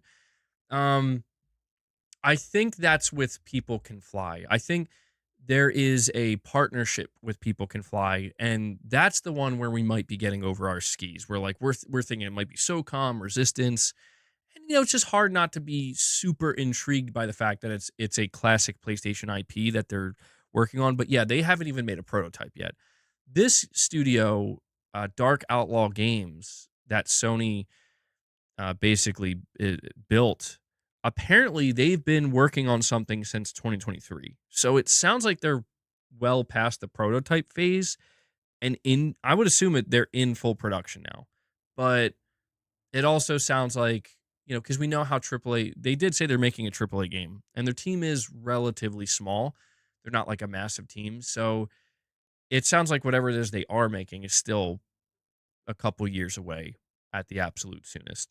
So yeah, we don't want to get overly excited and assume that it's going to be great, but I don't want to be doomer mode about it either. I think maybe the best stance is to just be like noted, right? Like, hey, okay, Sony's got a new studio. They're making a new game. They have some talent there. So when they're ready to show it, hopefully it looks good. And if it looks awful, well, we've already been down that road. We already know how we're going to feel about it if it looks awful. MBG, why do people think People Can Fly are going to make a third-person shooter? They've made first-person shooters also, Bulletstorm. Yeah, yeah. I was talking about that recently, where like they've been known to make both first and third-person shooters, so that kind of widens the potential PlayStation IP that they could be working on. Wabu Dude, a member for 5 months, says with the current state of gaming, a CGI trailer or a well-known dev just isn't enough. Until we see actual gameplay, there's no real excitement. I can agree with that. Yeah. The excitement that we may feel, I think it has to be tamped down a bit with that reality of just like we have been down this road, Like we have been down this road where we know what it's like to get those CGI trailers. We know what it's like to hear about these partnerships and these studios and these games. And that's why like I didn't blame anybody in my video yesterday that I made. People basically being like, not not really that excited.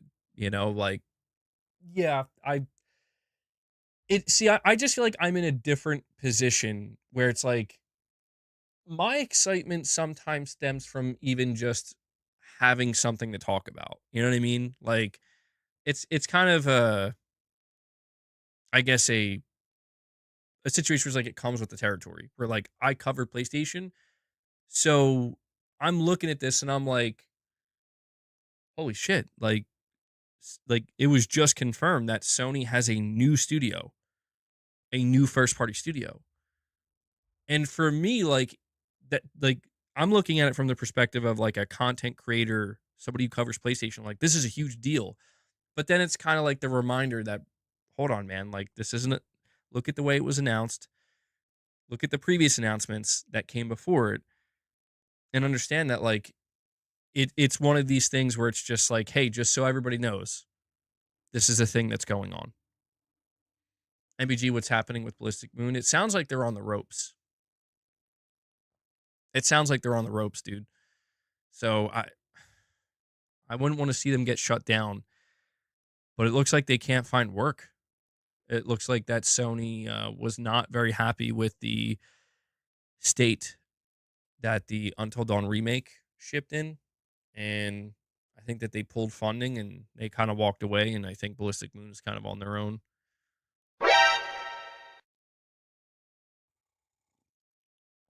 The excitement comes from the projection of the hopes and dreams of what it could be. Absolutely. Yeah. Yeah. And I got to get better at this, where it's like, I will keep you guys updated with this studio, but I don't want to assume. The only thing I know, and I think that this is one thing that is fair, the only thing I'm projecting onto this studio and this game is my history with Call of Duty Zombies, with Call of Duty Black Ops, where knowing that Jason Blundell was like the one behind that, like he was the mastermind behind, like the core Black Ops games and the core Zombies experience, and how much I enjoyed that. Um, I don't know if you guys know this or not, but Jason Blundell is like kind of worshipped in the Call of Duty community. Like if you go check that Jeff Gerstmann interview where he announced this new studio with Jason Blundell, you see like prolific Call of Duty content creators, like well-known Call of Duty content creators that have been covering the game for years, like commenting on this podcast because of Jason Blundell. Like he's kind of he's a well-established figure in that community. And so, it's just like, I have no doubt in my mind that there is this just base layer expectation where I feel like you look at somebody like Jade Raymond, and people have always questioned what's so special about Jade Raymond. Like, she was there for Assassin's Creed 1, I believe, and then she moved on to Watch Dogs, and that's basically it. Like, that's kind of what she's known for, you know? Oh my God, Michael Wernick! Bro, what? Michael Wernick coming in literally out of nowhere with a 50 bomb. As I'm talking about Jade Raymond's. Holy shit, bro. Holy shit. Michael Wernick coming in out of nowhere, dropping 50 membership gifts for you guys. I need to see W's flowing in the chat. I didn't even know he was in the chat, man. We need some music. Where's the music? Hold on, I think I got some music. Let me check. I got music somewhere here. Is it?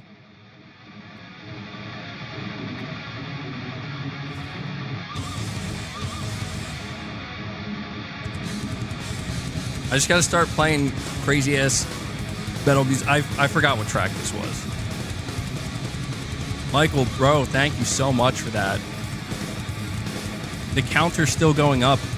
I don't even know where we're at.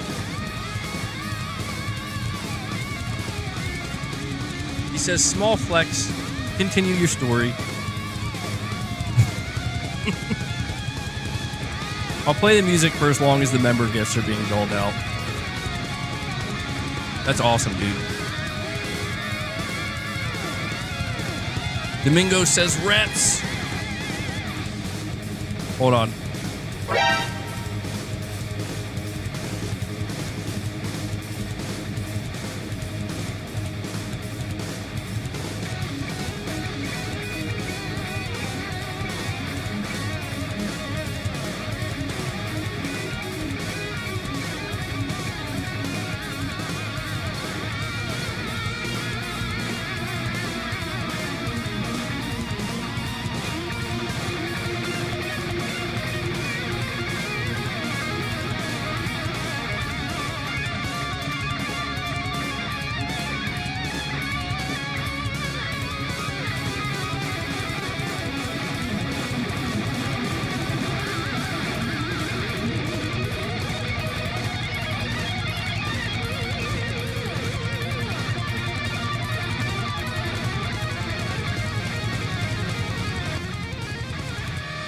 I'm so sorry it was echoing that whole time, bro.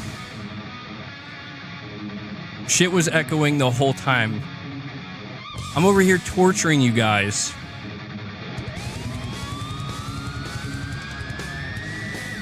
Mrs. MEG is calling me a swan.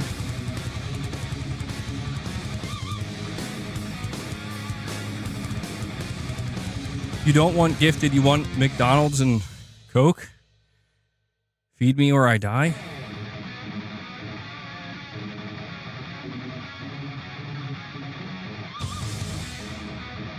Bro, I'm so sorry that was echoing the whole time. Oh, I hate that. I feel like that just completely ruins the vibe.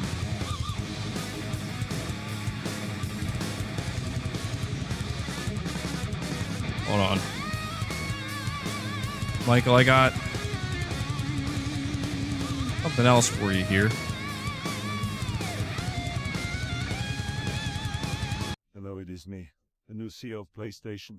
My first major announcement is I will personally terminate the Pro console and its leader Phil Spencer. Hello, it is me, the new CEO of PlayStation. My first major announcement is I will personally terminate the Pro console and its leader Phil Spencer. I don't know what's happening. What is this? What's happening?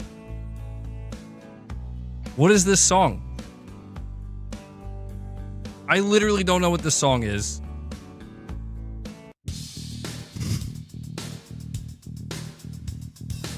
I'm so sorry.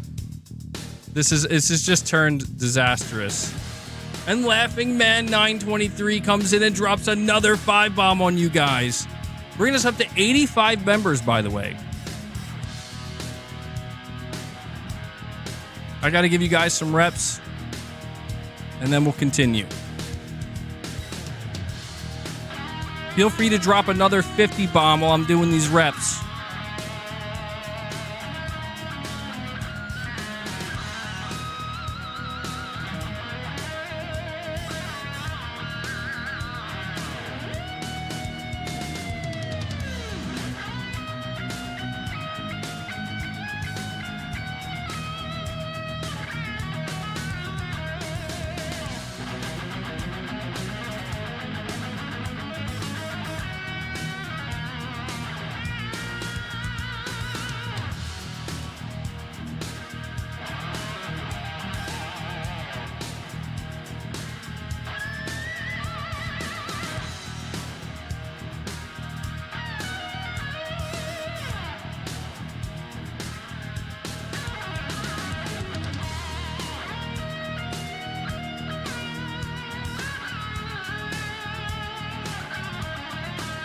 Michael Warneth came in to cause the chaos, bro.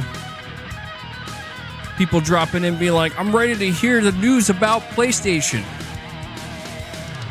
Wrong! You're here to watch me do reps.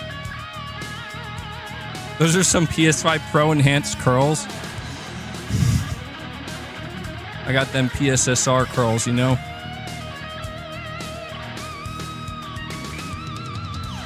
But yeah, thank you guys so much, really. We are now at 85 members on the day. Absolutely huge.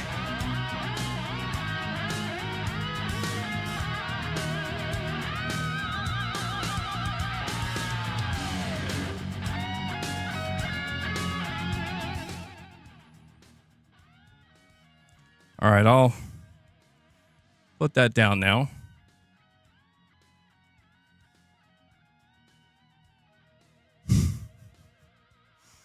Yells, you get nothing. Good day, sir. Yeah, you'll get nothing. Good day to you. Good day, sir. Feels like the Terminator's about to tell me to take my clothes off.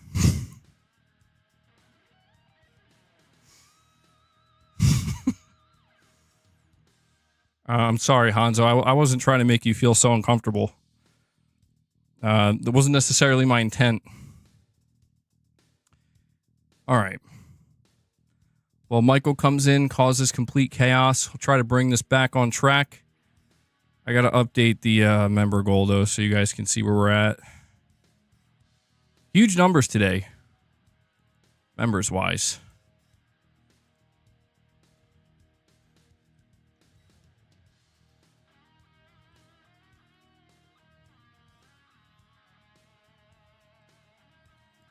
So we're at 85.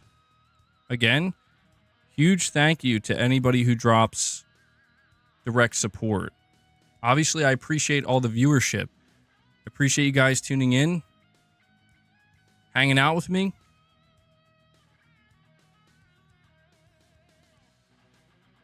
But I can only do what I do here thanks to the contributions of people dropping direct support through memberships, membership gifts, and or super chats, and direct donations. And I think I actually do have a direct donation I didn't read yet.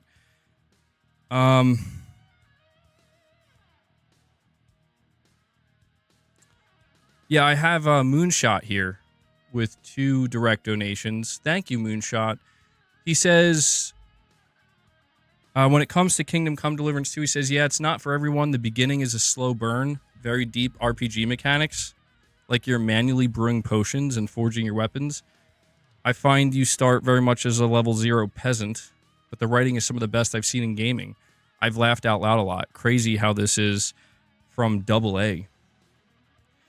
Yeah, that I've actually heard. I've heard people reviewing and talking about their experience with Kingdom Come Deliverance 2, and it seems like one of these games that you can really kind of get lost in, but you do start out like with basically nothing. And John B comes in and drops another 5 bomb for you guys. John B is keeping the member train going. We are now at 90 members on the day. 90 members. So 10 away. He sets you up. Somebody drops a 10 bomb, and we hit the coveted 100 members on a stream. John B, thank you so much for that, man. You guys are awesome. Kingdom Come just added facial hair and haircuts.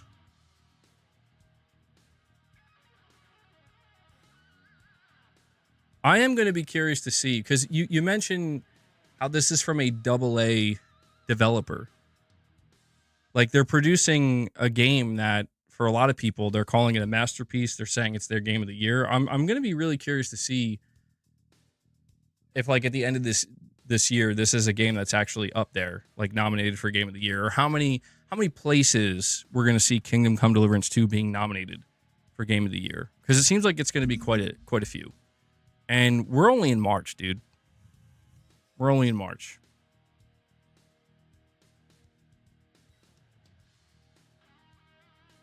It's Beast Mode says he doesn't know what he wants to eat for lunch. I had a chicken and fish for lunch, and a pickle. Triple anus.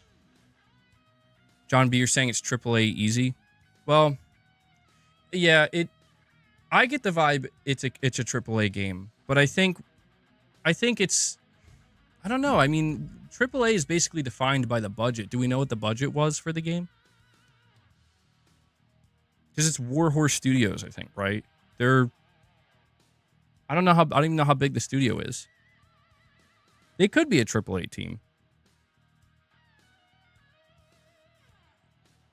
But I feel like when you see a game like Kingdom Come Deliverance 2, you're not looking at it and being like, this game cost $280 million to develop. Like, it definitely not. But it's producing these results that a lot of games that are that expensive don't end up producing, right? Who is the Hanzo imposter? MBG, what happened to the new Sony FPS studio acquired in Malaysia? It was supposedly working on an Uncharted remaster. I've heard people throwing around PlayStation's Malaysia studio quite a bit in reference to something related to Uncharted, but I have no proof of that, dude. Like, I haven't seen anything that proves that to be true. I don't know if there is proof out there. If it is, I have yet to come across it. I've always found it peculiar that Sony seemed to be so okay with Naughty Dog moving away from Uncharted, just because Uncharted is such a, not just a moneymaker for Sony, but I mean, you know, Nathan Drake and that series just seems like it is, you know, he's like a mascot. The Uncharted series to me is like up there with God of War, is like something that you would assume Sony would want to just continue throughout the generations and just keep it going. So a part of me definitely believes that there's something Uncharted related in development. I just don't know that I've found any ample evidence to prove that. But yeah, there is a Malaysian studio at PlayStation, and I think they're labeled more of a support team. So that's like another reason why I'm not convinced they're working on something Uncharted. I could see Sony Bend being handed Uncharted, maybe, because they did. Yeah, they worked on Golden Abyss. Maybe Sony Bend could port Golden Abyss to PS5, and then after that they could start working on another Uncharted. Maybe they could do something like that. But Kingdom Come Deliverance 2 reportedly had a $40 million budget, double the first game. Oh, I think that's double A territory, dude. Interesting. Wow. Yeah, they're yeah, see, I feel like we're going to continue to see more of this in the industry. I think we're going to continue to see more of these double A games, these smaller budget games that are 30, 40, 50, 60, 70 million. And they're going to end up, I think, kind of surpassing people's expectations. I think that's going to become a more common thing. Good for them, though, man. They're probably thrilled. You think they'll introduce an Uncharted spinoff / sequel on PS6 if it's too late this gen for any major IP revival?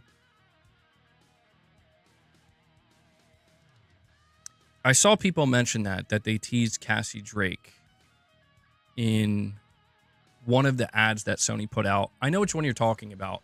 It was the one where they showed like a woman in a cave that it kind of evoked Tomb Raider-esque vibes, but it was a PlayStation trailer, so it was for PlayStation IP. People saw that and they were like, is that Uncharted? Like, are they teasing Uncharted?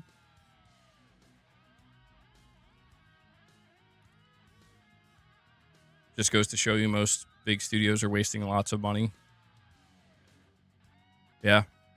I mean, sometimes, you hear about these games that it's like, it's like when I hear about like Spider-Man 2 costing $300 million. I'm like, how?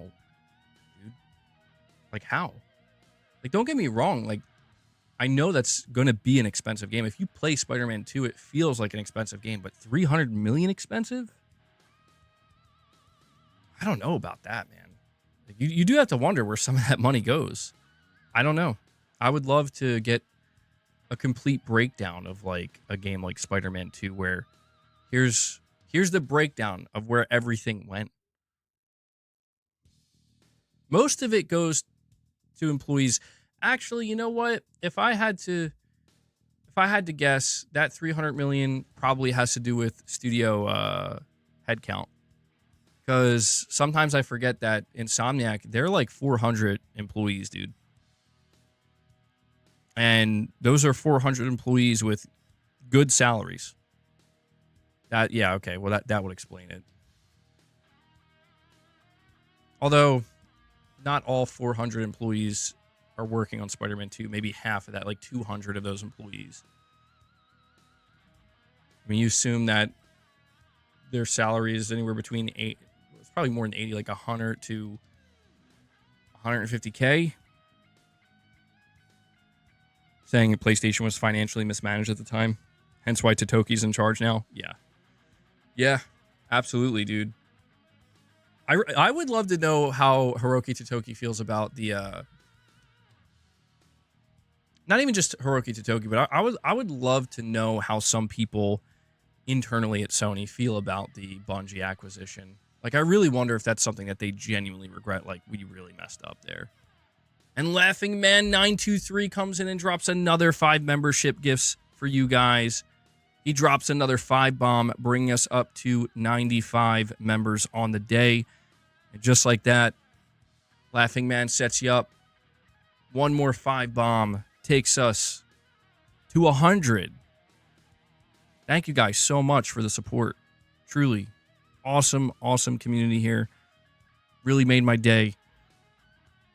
Really made my day with this type of support. Thank you so much. Will Intergalactic have a smaller budget now that Totoki is boss? Probably not, because Intergalactic's budget was it was agreed on back in 2020 when the game was greenlit. So I think that they would, I don't know. If Naughty Dog needed more money, they might tell them no, but I doubt that. It's one of those things where it's like, I think outside looking in, people had this idea that Sony hates Intergalactic. You know what I mean? Like the upper management at Sony secretly hates Intergalactic because it was a game that was greenlit during like previous management, and in 2020 when, you know, even just looking at what was going on in the world at the time, you know, I remember when Intergalactic was revealed, there were some people, you know, and I mentioned it too, where they were like, bro, why is this giving me Concord vibes again?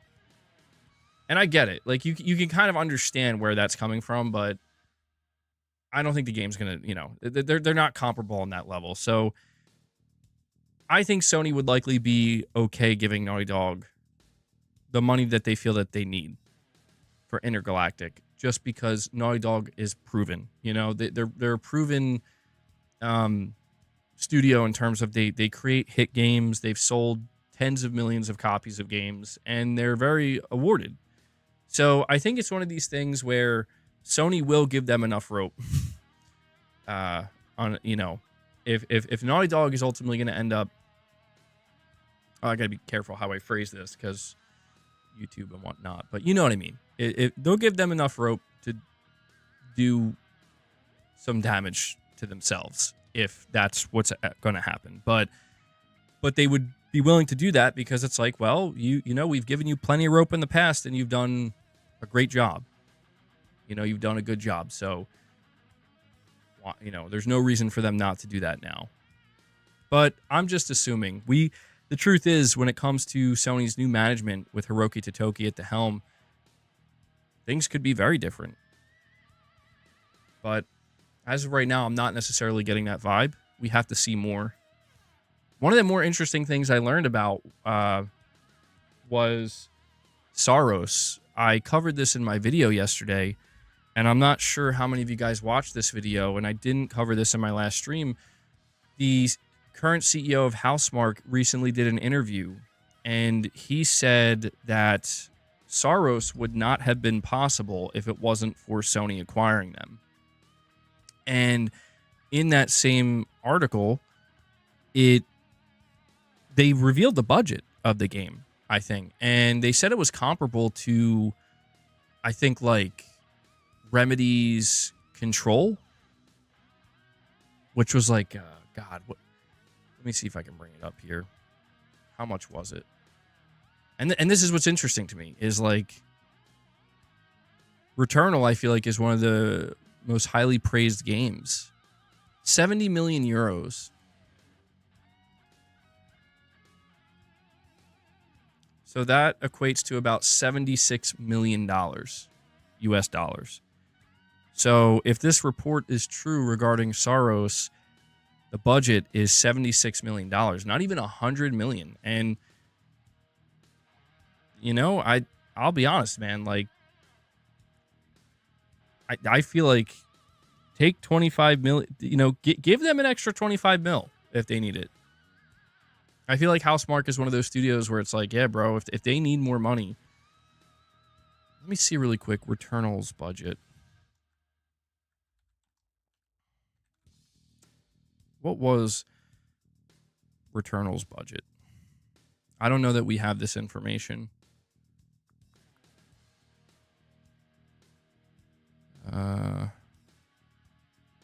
$20 million budget? Oh, what is this?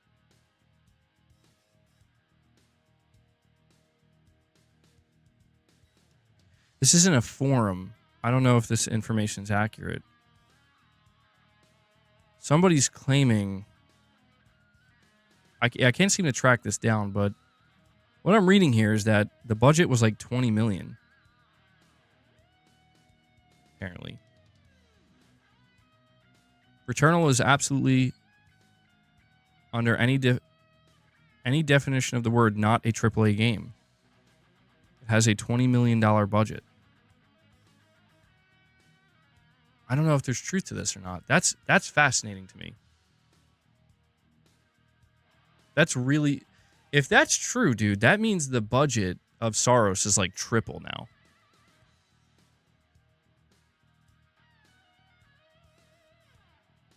That can't be true. That can't be... How many subs would $100 million buy? Oh my god, I don't know. Enough. I'll tell you that. Enough. Warhorse was a wake-up call. Dude, if that's true that Returnal was made under a budget of 20 million, I'm shocked. Because that game seems like it was way more than $20 million. But then again, I mean, Housemarque prior to Returnal, they made pretty small games. So maybe it's not inconceivable. They got an actor, so it may be true. Yeah, that's true. Yeah, they did hire Raul. I forget his full name, but that's exciting though. I'm not saying that a game getting a bigger budget automatically means a better game, but it's just that I trust Housemarque, and so Housemarque getting an extra $50 million, $55 million. That's exciting to me. Like, yeah, I would love to see what these guys can do with that extra money, because they seem like a studio that's worth giving extra money to see, to do more, right? Yeah, that's true, Michael. If you go back and play Returnal and you really pay close attention to it, you can kind of realize that it is a pretty small game overall. Like, it gives you, I think it's really good at giving you the illusion of it's a bigger game than it really is. Lovecraftian gets changed into loves racism by spell check. That's cursed, Titus. Yeah, that's pretty crazy. They must pay him at least $100, right? At least, yeah. At least 100. But yeah, I thought that those comments from Housemarque were going a bit under the radar. And, you look at the budget. So, again, Housemarque's CEO says that Saros would have never been made if Housemarque had stayed independent. The budget is estimated to be close to Alan Wake 2. Okay, so my bad. Not Control. The budget is apparently similar to Alan Wake 2. And yeah, I believe this 100%. Because if Housemarque was operating with budgets like under $20 million prior to their acquisition of by Sony, and now they're being given pretty much triple that, that's a true statement. I'm so hyped for Saros, dude. The one thing about Returnal when it came out, and I am really curious to see this with Saros, is I remember there was this kind of conversation with Returnal. Like, is it too difficult? And did it, like, hurt the game? Right? I think if you enjoyed it, you enjoyed it. If you got good at it, you got good at it. But there was this kind of general conversation, like, did Returnal hit its ceiling much quicker because it filtered people out and because it kind of garnered this reputation of being difficult, which is ironic because, I mean, you look at games like Dark Souls and Elden Ring and, like, titles like that whole genre is known for being difficult, and that's what draws people into it. But I remember at the time with a game like Returnal, it seemed like it was kind of working against it a little bit. Not a lot, just slightly. I do remember this distinctly. And I wonder if, you know, I would assume because the budget's going to be much bigger, they're going to do certain things in Saros to make it a little bit more accessible. Because I'm telling you, man, I'm going to call it now. I'm calling it really, really early. But this is how much confidence I have in Housemark post Returnal. I think Saros is going to, I think it's going to be a Game of the Year contender when it comes out. Like it's targeting 2026. I think Saros is going to be in the running for Game of the Year 2026. And I think it's going to be regarded as one of the like best games that comes out that year. I really think so. And yeah, man. Can't wait to see it. We're going to see that gameplay this year. Yeah, the third biome is the one that filtered people out. I almost got filtered with the third biome. I remember. I was struggling, dude. I was struggling, but I stuck with it. I committed. And there were times where I remember with that third biome where I really almost gave up. I'm like, dude, this just isn't fun. But it's, yeah, I saw somebody in the chat say it a moment ago, like, once it clicks, dude. It's like, you know, finally, it's like when you're doing a puzzle. You know, you're looking all over, trying to make the piece fit in the wrong spot, and you're getting frustrated, but then you finally find it, and it fits perfect. And it's like, boom, finally. It's exactly what it's like. It's the exact same feeling. Yeah. Housemark, I think, is going to turn out to be one of the best acquisitions that Sony ever made. I mean, I think in the future, not even that far in the future, I think it will happen with Saros. I think it already started to happen with Returnal, but I think Saros is going to be the game that really does it, where you look back at when, you know, Sony purchased Naughty Dog in 2001, Sucker Punch in 2011, and Guerrilla Games in 2005, and you see how all these years later what these studios have evolved into. I think that we're going to see the same thing happen with Housemark. I just think it's going to happen a lot quicker. I don't think you're going to have to wait like 10 years plus to see Housemark reach that next level of like, wow, like this is one of the best studios in the world, you know, at like what they do.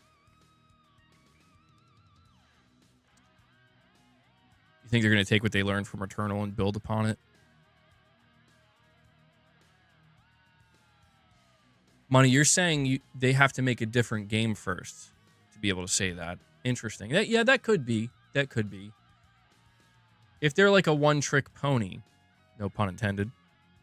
If it turns out they're a one-trick pony, maybe they won't be able to reach those heights. Because, yeah, that is something that I would say is a common thread between these studios that we just talked about, is they were kind of known for one thing, but then did another.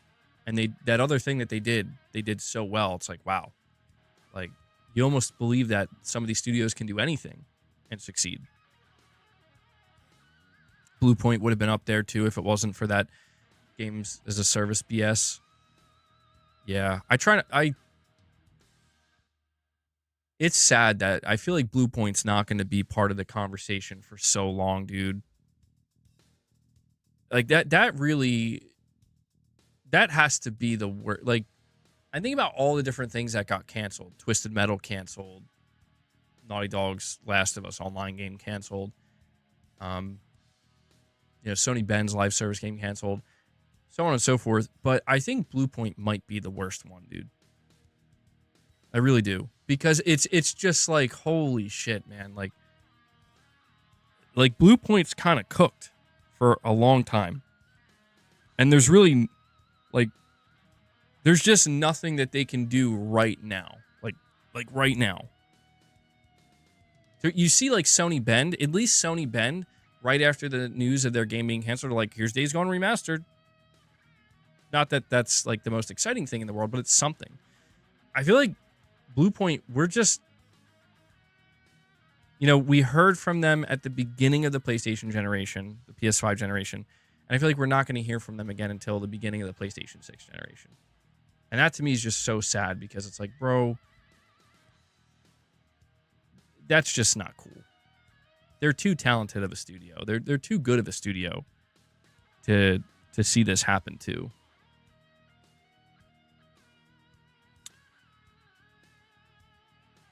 As long as they continue to make great games consistently, that's when they shoot up to a higher consideration for top devs. Yeah. Consistency is key. No doubt about that. For sure. Bluepoint can do God of War remasters. Yeah, but that's what I mean is like, even if they were to do that, that's still... Assuming that's something that's not already being worked on, that's going to take a year or two. At least, right? So... We know Bluepoint should have been remaking Bloodborne for PS6 release. It was just so obvious. That they do have time for. They do have time for that. So, right now, what's probably happening behind the scenes, if I had to guess, is both Bluepoint Games and Sony Bend are...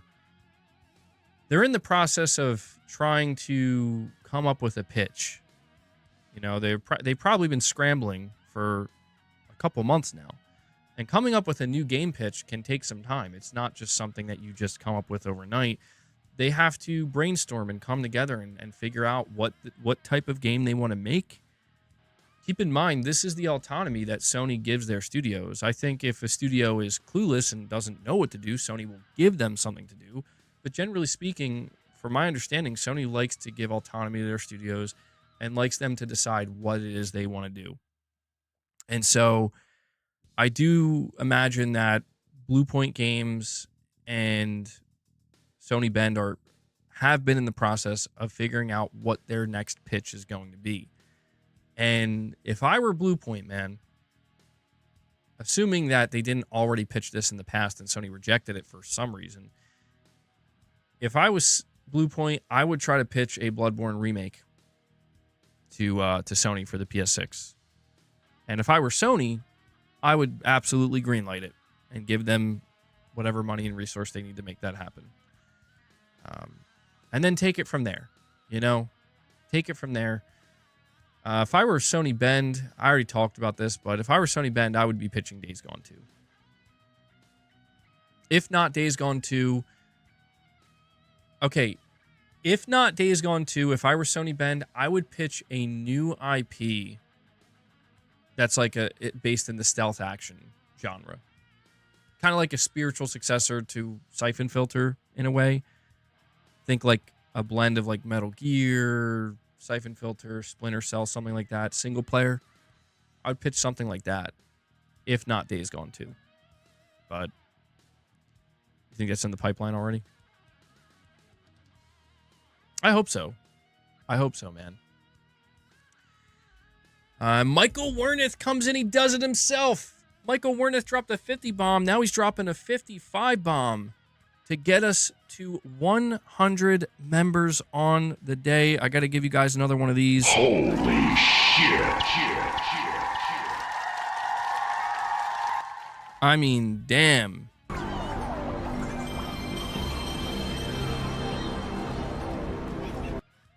Is that going to be the sound when we hit 100 members from now on? It's a pretty good sound.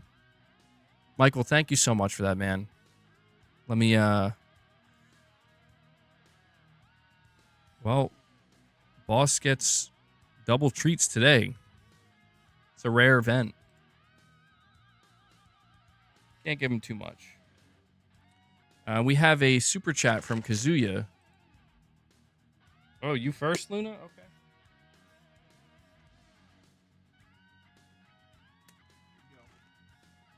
More. Kazuya88 says, I love Returnal so much, almost at the 300-hour mark, and still no platinum. Oh my god, bro, what? Almost at 300 hours and still no platinum. That's insane, dude. I feel your pain, though. You're saying, I already finished the story twice, can't wait for Saros. Bro, I thought it was bad for me. I remember complaining that I got to the 100-hour mark because the last like 25 hours, the last 30 to 25 to 30 hours, it's the glyphs. It's the RNG glyphs. I already know what you're stuck on. Luna, you can go get those treats. It's fine. She's being silly. Boss is just passed out. Boss is totally full.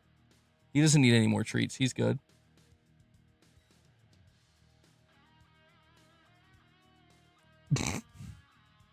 Damn, Titus. Yeah, thank you guys for feeding my family. I mean, I joke, but no, seriously, like I said, I rely on you guys, and everybody who's dropping membership gifts or super chats. I mean, I don't want to keep going on and on about it, but I really, really sincerely appreciate the support you show. Took you 180 plus just to finish the story. Well, Kazuya, good luck, man. I mean, you can't give up now. If you're over 300 hours in, MBG hasn't upgraded boss's treats to healthier ones. That kind is literally one of the unhealthiest you can feed a cat. Yeah, that's it. We did try, but he was not very receptive to them. I could try again. There's probably multiple brands that offer healthier alternatives. I should look into that because Boss still seems very healthy. He's a little bit on the bigger side now, but he doesn't seem unhealthy at all. But yeah, I don't want to. It does sometimes. I do sometimes think about that. Like, am I basically giving him like the equivalent of like McDonald's? And, you know, obviously just like I shouldn't eat McDonald's every day. I wouldn't want to feed my kids McDonald's every day. I don't want to feed my cats that either. I'll look into it, though. You're eating filet mignon. Steak and lobster for MBG this month. No, not... Maybe. Maybe once. Maybe once this month. Next month? I don't know. You want to see those Persona 5 Platinum hours?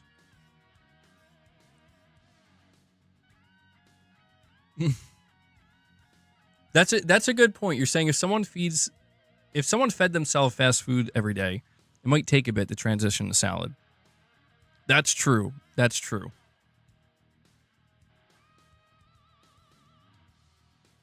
I didn't think of it that way. By the way, guys, we are going to talk about GTA 6 in a moment. Before we do that, though, do me a big favor if you haven't already, and make sure you hit that like button, okay? If you enjoy the streams, if you're enjoying this stream and you just want to help with YouTube's algorithm, take a moment, hit that like button. It really does help. Eating jerk chicken and rice as you speak. MRPD, what's jerk chicken?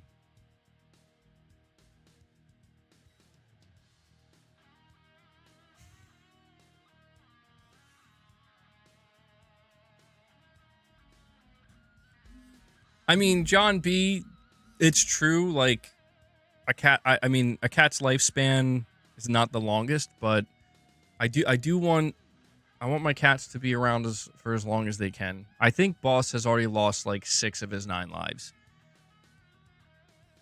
Because he's kind of... Don't tell him I'm telling you guys. He's a little dumb. He's kind of dumb. He's not the... Like, there's some areas where he seems to be intelligent. Others... Is that a sincere question?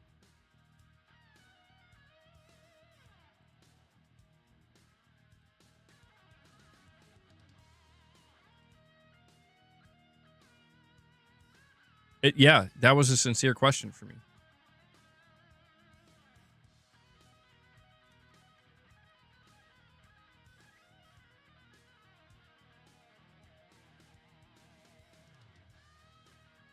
Oh.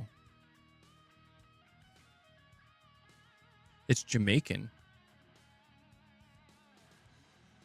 Okay. Yeah, I don't know if I've ever had jerk chicken before.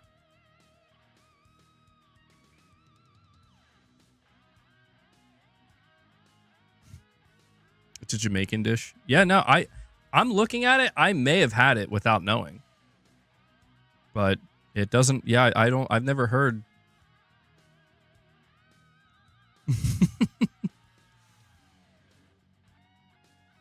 Kazuya88 with another super chat says, I think Returnal is easier than the Souls games. It has the potential to be more frustrating than any Souls game ever. LOL. Returnal shows no mercy in terms of progress. You die, you start over. It is. Yeah. Returnal, it's the way I would describe Returnal compared to the Souls games is the Souls games, I feel like there's always these kind of like checkpoints, you know, these like skill checks. I feel like with Returnal, the first half of that game felt like one giant skill check, and then the second half for me felt like I'm a master. You know, that's kind of the difference. To live in America and have never heard of jerk chicken is wild. I'm serious. I've never heard of this. Does it go by a different name?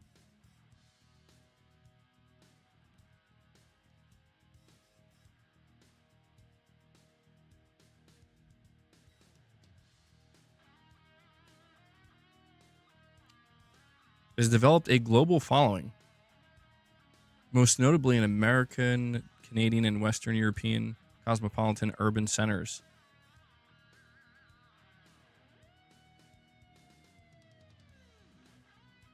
Yeah, dude, I'm serious. I've never heard of this. This is new to me.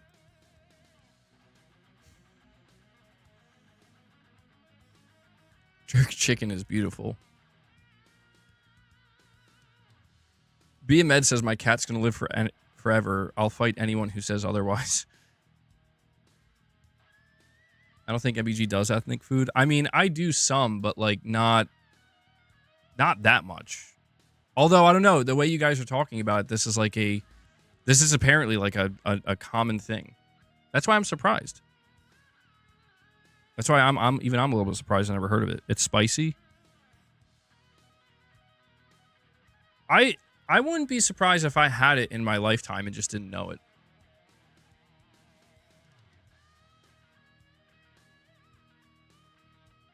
Sounds like it could be good.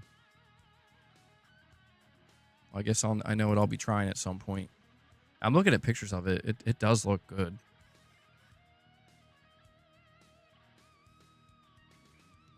Anyway. Yeah, now I'm starting to get hungry.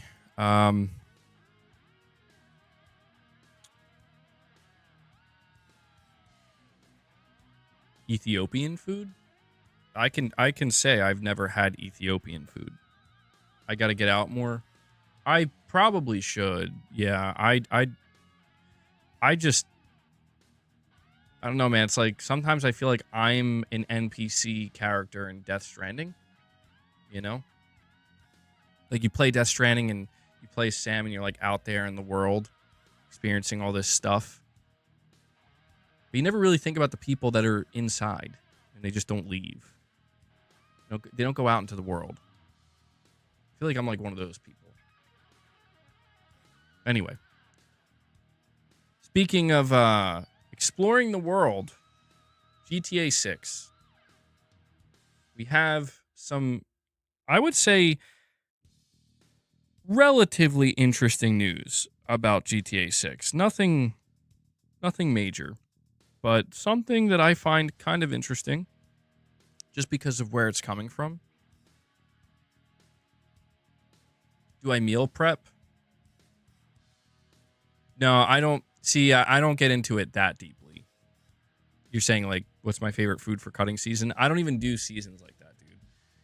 I do need to cut a little bit, but I never did, like, bulk. If we're talking about doing bulking or cutting season, bro, I've been in bulking season for, like, 3 years straight now. And I'm still struggling to even bulk up that much. I've been continuing to take my creatine. Oh my god, I'm sorry. I got like cat hair. It keeps getting on my nose. I've been continuing to take creatine and stuff. Protein shakes. I don't know, it's just the type of person I am, man. Like, I will just literally eat the same things. That's how I am. I'm one of these people where, like, I will just eat the same meals day in and day out and just never get tired of it. I don't know. But let me read this to you guys. This is being reported by Gaming Bolt. It says, while publisher Take-Two Interactive and developer Rockstar are gearing up for the fall 2025 launch of GTA 6, it has been no secret that it's going to be one of the biggest launches in gaming history. Head of PlayStation creators at Sony, Greg Rice, has spoken about how GTA 6's release will bring in an economic boost to the industry. Speaking to Games Radar during the Game Developers Conference 2025, Greg Rice spoke about, it's funny how his last name is Rice and we're talking about food, how GTA 6 might even end up bringing in a new audience to gaming. While Rice admits that there might be some players that only play GTA 6, he also believes that others might discover other games in the medium and in turn help grow the industry. GTA 6 is going to be the best, awesome giant game for the year, for sure, said Rice. I hear a lot of people of, I hear a lot of the opposite of devs. I don't know why I said people. Let me try this again. Quote, I hear a lot of the opposite of developers, worried about it sucking all the space out. I don't want to launch during GTA week or even month because that's all anyone's going to be playing. But I think the industry is matured enough that there's space for that and for other things as well. It's going to be a combination of there will be games that will be successful around GTA time because they're totally different, but it will also bring a lot more people back into the ecosystem. Rice also talks about how the release of GTA 6 will be helpful for smaller games as well. While these smaller titles may not be able to directly compete with GTA 6 when it comes to sales, they will benefit from a new audience that has bought a console for the first time that might be looking for other games to play alongside GTA 6.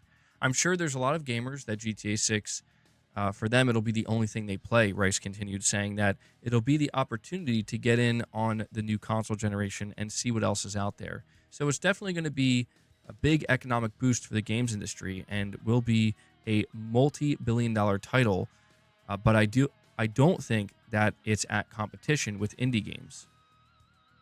So I just wanted to cover this because as far as I'm aware, this is the first time we're hearing anybody at PlayStation talk about GTA 6. And I feel like this is giving us a little bit of insight, just a little bit of insight into what Sony's expectations are for GTA 6. Now, Greg Rice, he is not like an upper executive at PlayStation. It's not like we're hearing from Hideaki Nishino or something like that. But he's saying that, I mean, he's pointing out some of the obvious things. It's going to be a multi-billion-dollar title. It's going to be like one of the biggest games of the year. He seems to be under the impression, though, which I find kind of interesting, that developers, at the very least, shouldn't be afraid to release around GTA time if their game is very different from GTA. And I feel like that's easier said than done. I feel like if you're a developer, you'd be absolutely insane to launch your game anywhere near GTA 6. I mean, I feel like GTA 6 is such a big game that even if you release something that's the polar opposite of what GTA 6 is going to be, it won't matter. It's like nobody's going to see your game, dude. So I do think he's wrong there. But the part that I find most fascinating is when he says that he believes GTA 6 is going to bring in a new audience. Now, I do wonder if this is a reflection of what the upper executives at Sony are expecting for GTA 6. We've talked a ton about what we think GTA 6 is going to do for the industry. Not so much about PlayStation's expectations outside of clearly it's going to sell a lot of units. I think GTA 6 is going to propel the PS5. But the idea of GTA 6 basically bringing in lapsed gamers or people who aren't really involved in gaming, but because they hear about GTA 6 and they know you can only get it on PlayStation or Xbox, it's just going to, like, people who haven't bought consoles in a long time or, you know, just really had no intention of buying a console are going to start buying consoles for this one game. That is a very interesting outlook, and it is something that I honestly could see happening. I think that GTA 6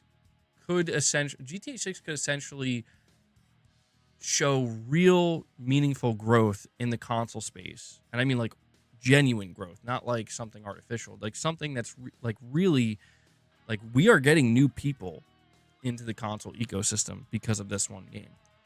Now, whether or not you're going to be able to retain those players and get those players to buy other games, stuff like that, I don't know.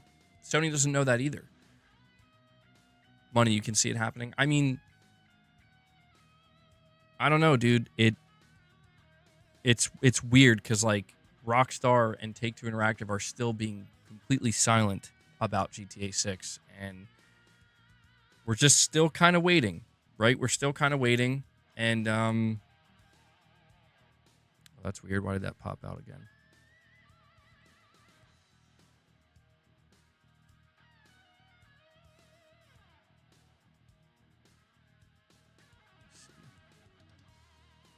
You'd be crazy to release anything around GTA 6.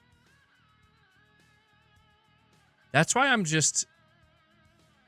Man, I can't wait until we get the release date for GTA 6. Obviously, from a consumer perspective, so I know when it's coming out and I can buy it and play it. But also because it's like, man, I can't wait till we get the release date for GTA 6. So that way every other developer and studio can just kind of, okay, now we know... and we can start announcing things. And it's just so weird to me that, like, we don't know anything about the second half of this year, dude. Hardly. Like, we know up till September. Like, there are a couple of games with September release dates, but not many. And so a lot of what the second half of this year, specifically closer to the holiday season, it's really just a mystery. Not sure I buy it. Consumer spending is soft right now and likely to get softer. That's what she said, GTA 6 or not. Yeah, consumer spending is softening. But, I don't know, man. The big question that I have when it comes to PlayStation in regards to GTA 6 is if Sony's going to be willing to put the PlayStation 5 on sale. Like, let's just drop the price to $350 for the month of GTA 6's launch. I mean, if I were Sony, I'd be like, yeah, absolutely. Like, yeah, do that for sure. Because I think that's the time to strike. You go pretty much the entire generation, keeping the PS5 profitable, not really doing any price cuts except for a couple sales here and there. I think the month, even 3 months after GTA comes out, like, hell, even if you want to do a permanent price cut, I think now, not now, but when GTA 6 drops, I think that's the time. I think that's how you're going to get people, even when consumer spending is a little bit softer, right? I think that's how you're going to get new people to be like, yeah, I'm going to buy a PlayStation now to buy this game, to play this game. I think that's the way to do it.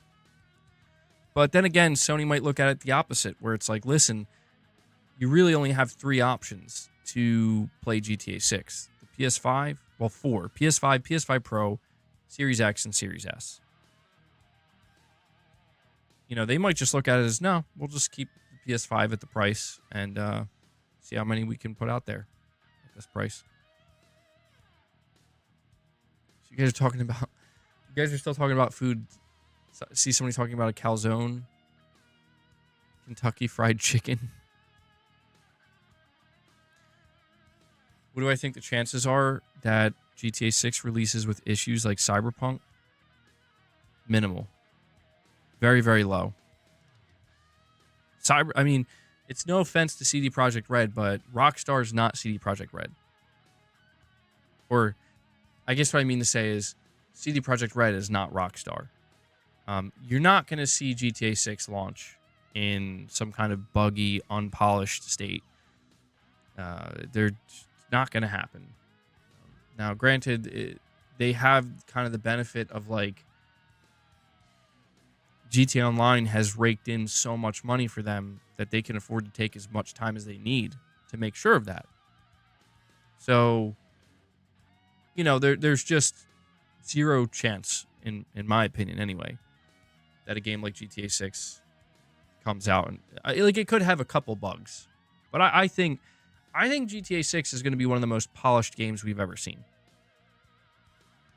I really think that. Like, I think this game is gonna be like shocking in terms of like, wow, holy shit. Like, it might set a new standard, basically. And I do think Rockstar and Take-Two Interactive are willing to delay the game if it needs even just an extra 2 months to ensure that. I think they would do that. James W. T-Lock says, I'm so excited for Bleach Rebirth of Souls. Not gonna lie.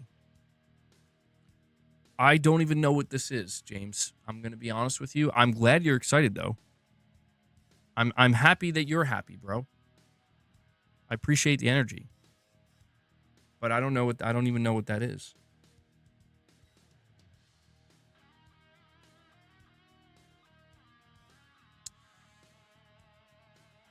Pushing Polygons, you're saying I feel so meh on food. So fat and just I need more salad and grilled chicken.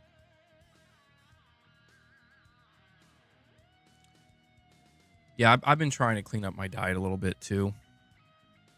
It's an anime game.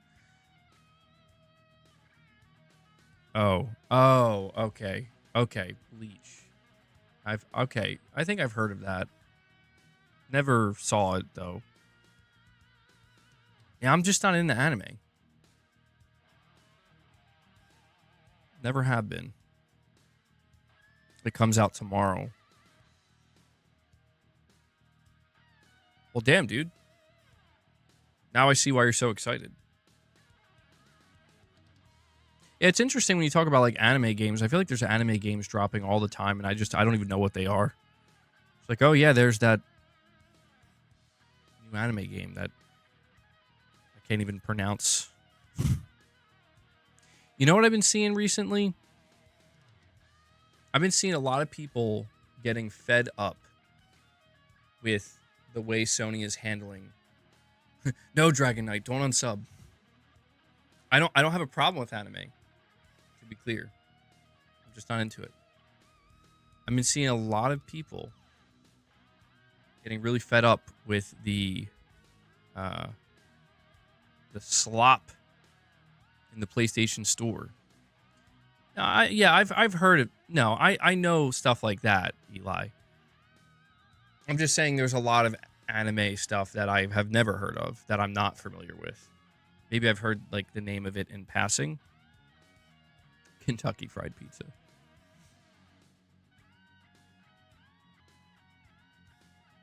I should watch Invincible.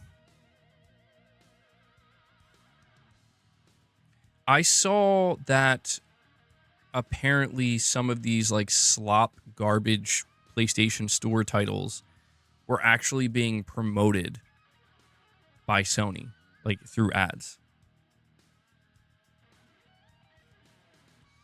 Like there was a game called Feed the Dick Dick. Feed the Tortoise. And I think it's just sad, man. It's sad that this is I really think Sony should clean up the PlayStation Store. It's just not a good look. I don't even really go on the PlayStation Store because of it. I mean, I try to buy my games physically, but the last few times I've been on the PlayStation Store, I try to go check at like all the games that are coming out, and there's just so much garbage. It's like a sea of garbage. That's literally what the game was called, by the way. You heard it right. I don't need to repeat it. That's what it was called.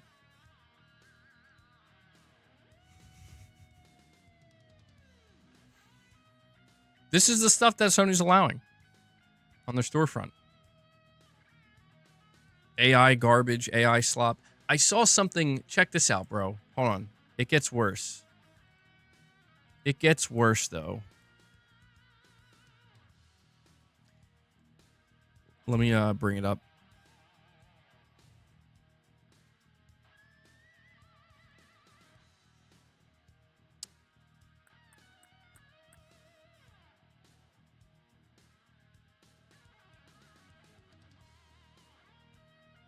GTA 6 PlayStation marketing deal announcement might happen soon. Where's this coming from? Hold on.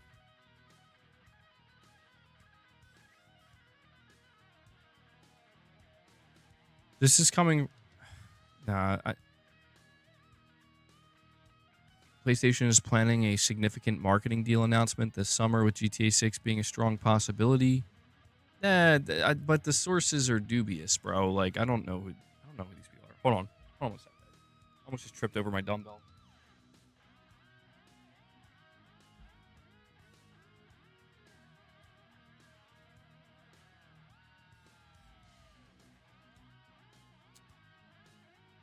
Game Informer teases a return, a revival on the horizon. What? Okay, hold on.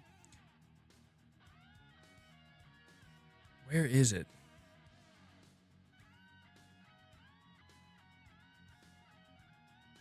Look at this.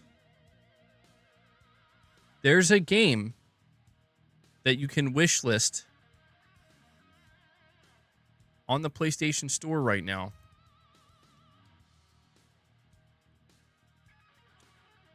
This is real. All right. The game you can wishlist, OnlyFans Model Simulator. You can wishlist this. OF Model Simulator.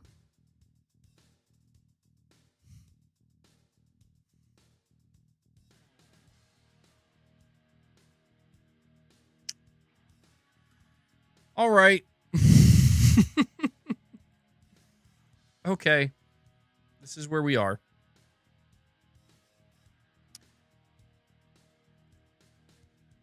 Hold on really quick. So, Game Informer, a prominent gaming magazine that was closed by GameStop in August of 2024 after 33 years of operation, is hinting at a possible revival.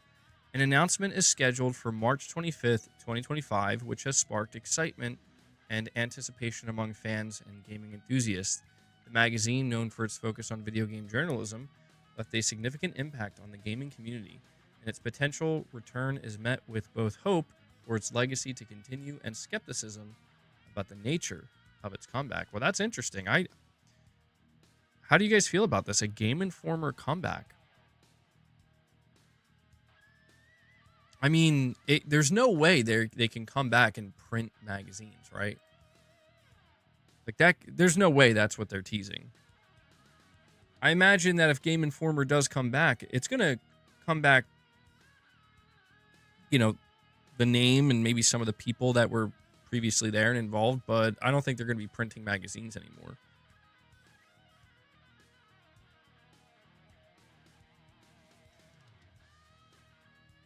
I would like to see that. I grew up with Game Informer. John B, you don't know Game Informer?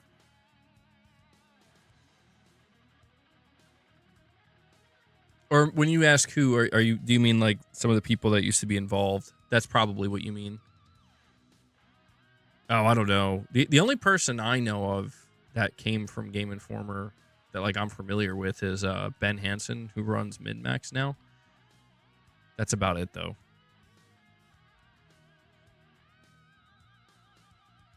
People are speculating GTA 6 is going to be Game Informer's first issue back. Oh, dude, that would be nuts. I don't think so, though. You know what would be so crazy about that is I remember the GTA 5 Game Informer issue, bro. And one of the things I remember reading about in that issue was GTA Online. And I remember reading the interviews that they were giving, and they were talking about how they were thinking about expanding it in the future, but it's just the early days, and they really don't know what it's going to turn into. And it's so funny to look back on that to see like where we are now, with like, you know, GTA Online was just a throwaway, in a sense, with that at that time in that magazine, where it was just like, yeah, it's just a little something we're doing, and then you see how it's become the most important thing to Take-Two Interactive and Rockstar. That would be crazy, bro. No, I don't think that's going to happen, though. I collected Game Informer magazines for the longest time. In fact, I have a massive stack of Game Informer magazines in my home. In the basement, I have like an old dresser or something. Or I don't know if it's a dresser or like I don't know what you would call it. I don't know why I can't think of the name of it.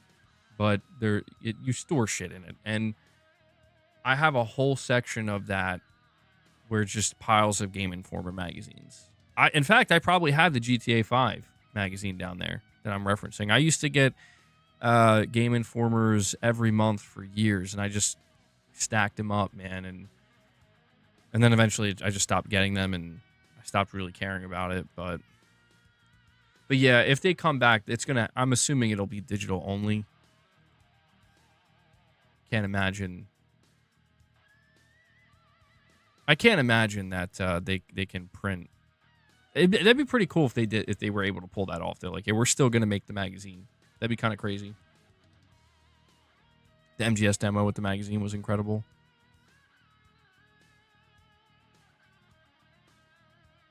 Yeah, gaming magazines, man. I feel like that's really a relic of. Now that feels like a relic of the past at this point.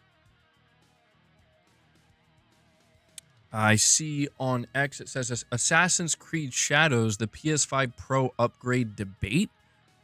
Oh, there's a debate. It says here the PlayStation 5 Pro version of Assassin's Creed Shadows has been praised for its significant graphical enhancements. Graphical. I don't know why I said it like that. Particularly its use of ray-traced global illumination at 60 FPS. This feature marks a notable improvement over the base PS5 and Xbox Series X versions, where RTGI is limited to 30 FPS. Discussions highlight this upgrade as a compelling reason for console gamers. Why can't I talk? Gamers. For console gamers to consider upgrading to the PS5 Pro, showcasing the console's capability to deliver a superior visual experience. While some debate the necessity of the PS5 Pro, the consensus is that Assassin's Creed Shadows represents one of the most transformative upgrades for the console, potentially setting a new standard for future game development on this platform. Let me read some of the replies underneath Digital Foundry's X post. I'm sure they will not be toxic. Let's see. Hold on, I lost it. Holy F, the Pro is the best place to play. First game that makes me think I'm having a worse experience not owning a PS5 Pro. Ray tracing at 60 FPS makes a huge difference. But gaming media... Oh, okay, well, this is surprising. But gaming media told me the PS5 Pro is useless. That's the top comment. Interesting. Still not worth the price tag. Oof, that 30 FPS in quality mode. That's sad. Turns on PC to play quality mode with over 60 FPS and ray tracing on. LOL, still not buying it. You need RTGI with this game. Well, finally a worthy upgrade. Okay, I mean, it seems...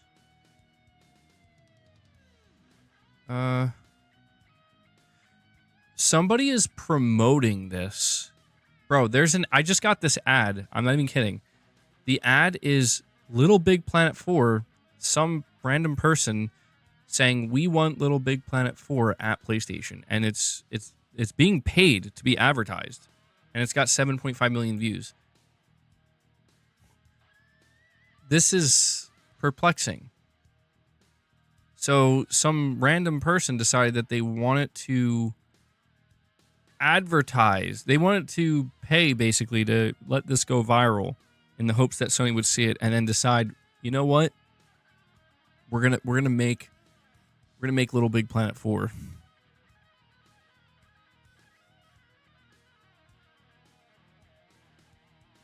That's funny. That's so random, bro.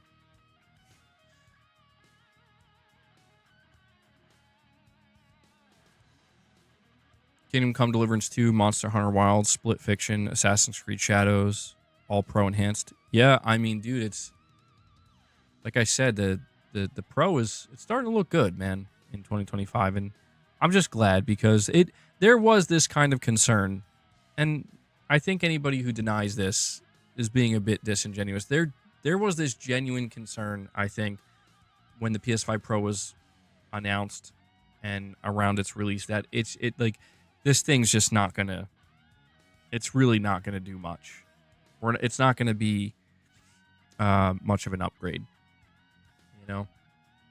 And you know, now that we're in like the first quarter of 2025, and we're seeing what developers are able to start doing with it, it's promising. It's good.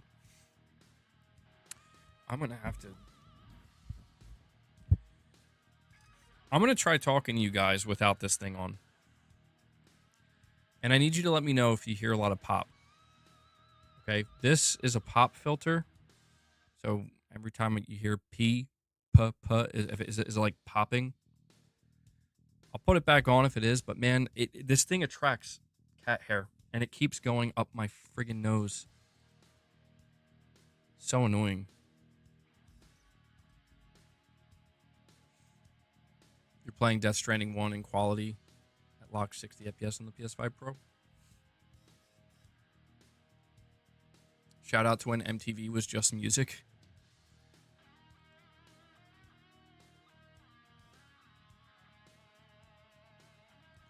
Yeah, I see the official Game Informer account, March 25th, 2025. Bro, if it's something related to GTA, that's going to be wild. I don't believe that, though. I don't see how you go from getting shut down to actually we got the next GTA reveal. It's called a plosive guard.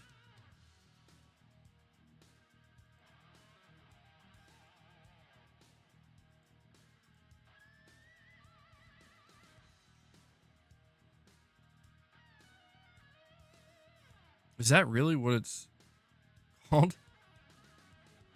Oh. I always thought it was called a pop filter. Well, I guess, yeah, I think it's called both. I never heard that term used for it, though, a plosive guard. I like that better. I got my plosive guard.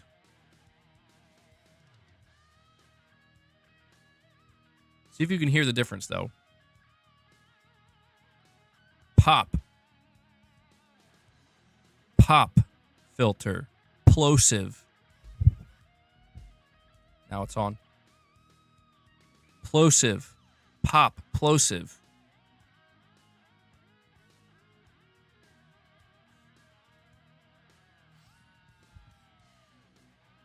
Do you guys hear the difference? Can you hear the difference?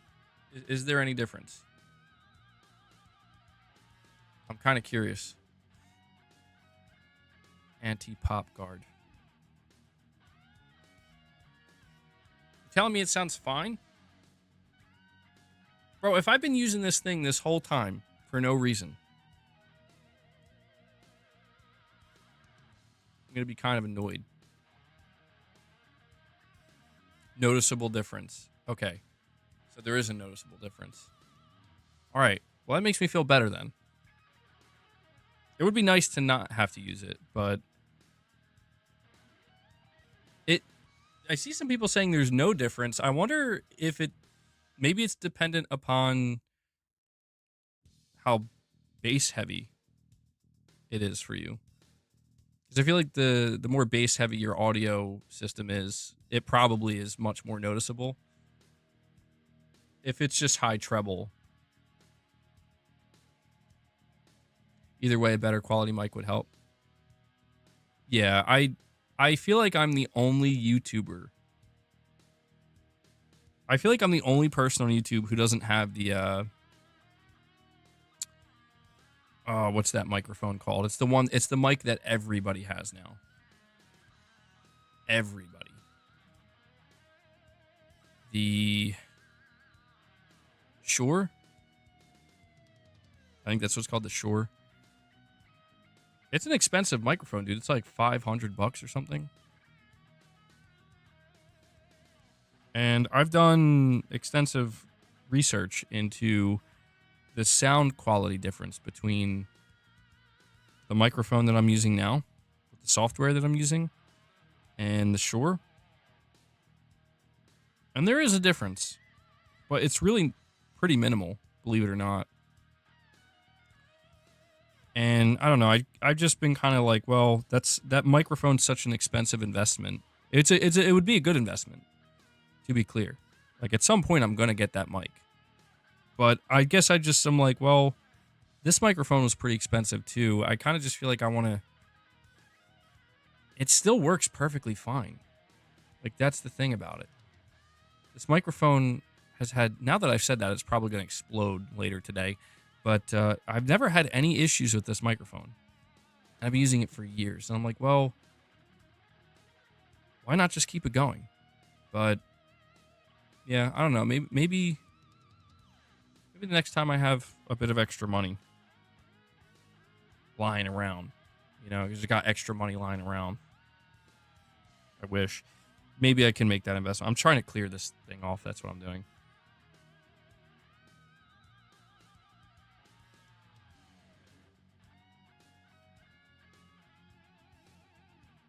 Could I tweak the audio coming from my PC?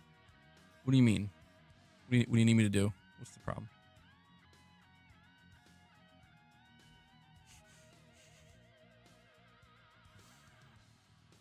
Guys, stop giving Mrs. MBG PTSD flashbacks.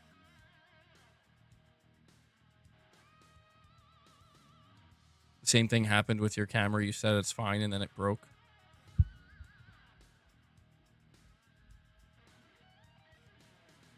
Pushing, did you use the preamp connection?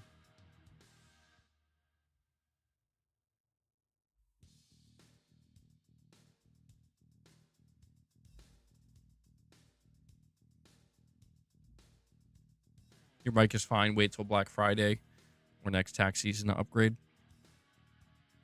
Yeah, like I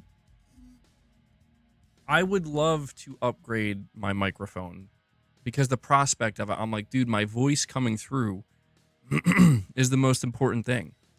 You know, the quality of my voice is arguably the most important thing of the channel, other than my beautiful face, of course. But I'm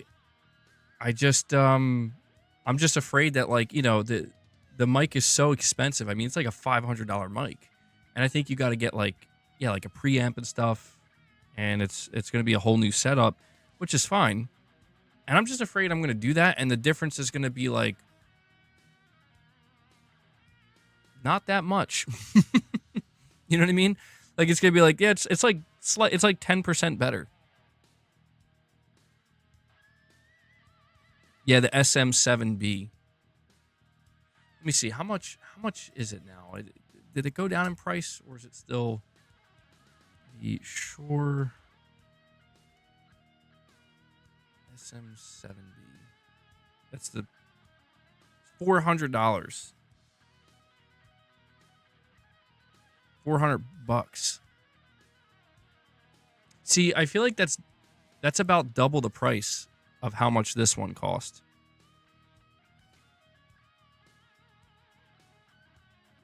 Oh, they have another one here. Hold on, they have a Shure SM7B dynamic vocal microphone with built-in preamp. Oh, that's $500? Do you need the preamp? They're selling one with one built in. What is the preamp for?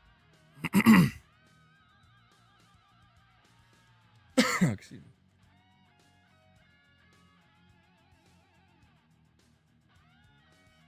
Oh, Titus, that's pretty damn good. That's like half off. Hey, Zerk, you're saying your mic is fine, no need to. Well, just for the future. Now I don't know. Do I buy the one with the preamp or without it? XRL through preamp is always going to be better than a USB mic. Better buy it fast. MBG tariffs are incoming. Oh shit, you're right. Uh-oh. Uh-oh.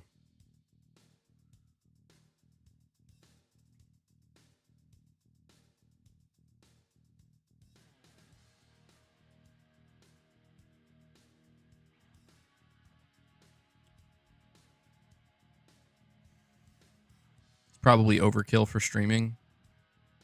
I don't know, man. I feel weird because, like, literally, I'm not kidding, every single person I see and come across, they're using the Shure.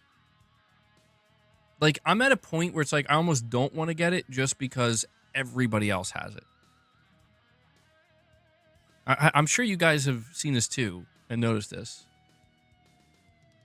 Get the Wave XLR too. Wave XLR. Let's see.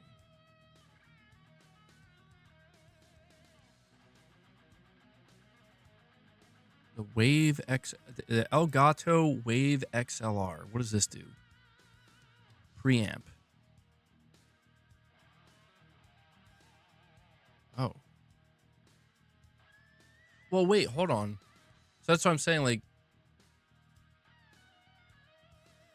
you would buy the Elgato Wave XLR preamp if you got the Shure microphone without the preamp. That's what I'm saying. Like, wouldn't the built-in preamp just be better? Like, it sounds more convenient. I don't know. Everybody's saying it sounds fine. Upgrade when it breaks. Well, it will be nice to upgrade because I want to get like a new boom arm and stuff. Well, it's beast mode. You're saying that the Elgato preamp would be better. Presumably, it would be better than the built-in preamp. Perfect Image is saying, don't I have a Best Buy credit card?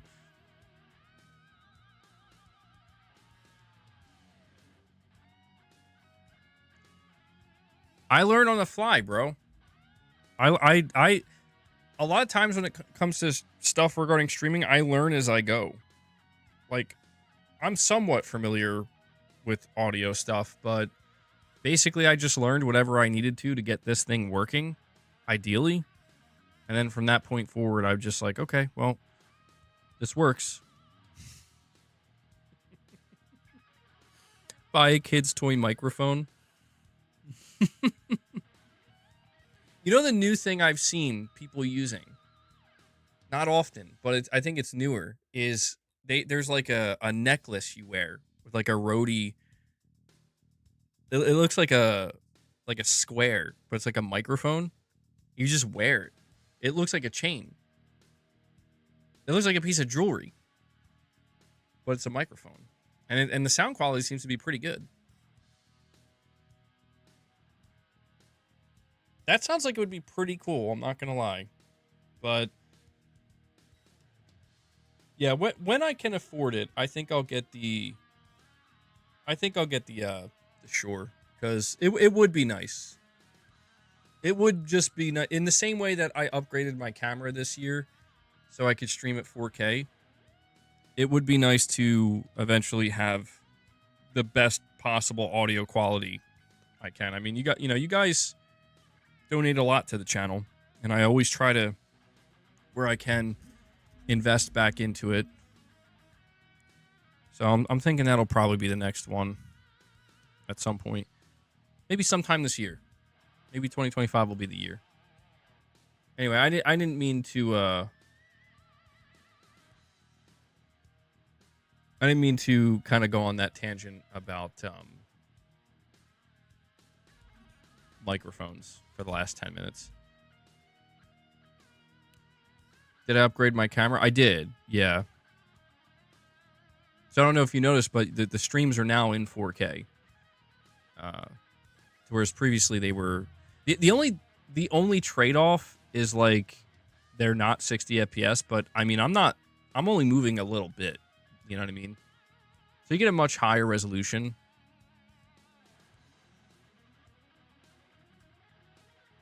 But we can, sometimes go back to 1080p 60 when it's necessary.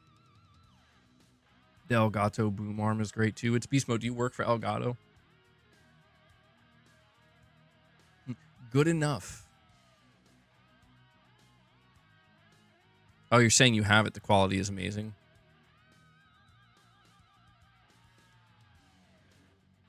Red Baron pizzas are not an investment back into the channel, MBG. Yes, they are. I need them. I need them. I need to be, I need nourishment.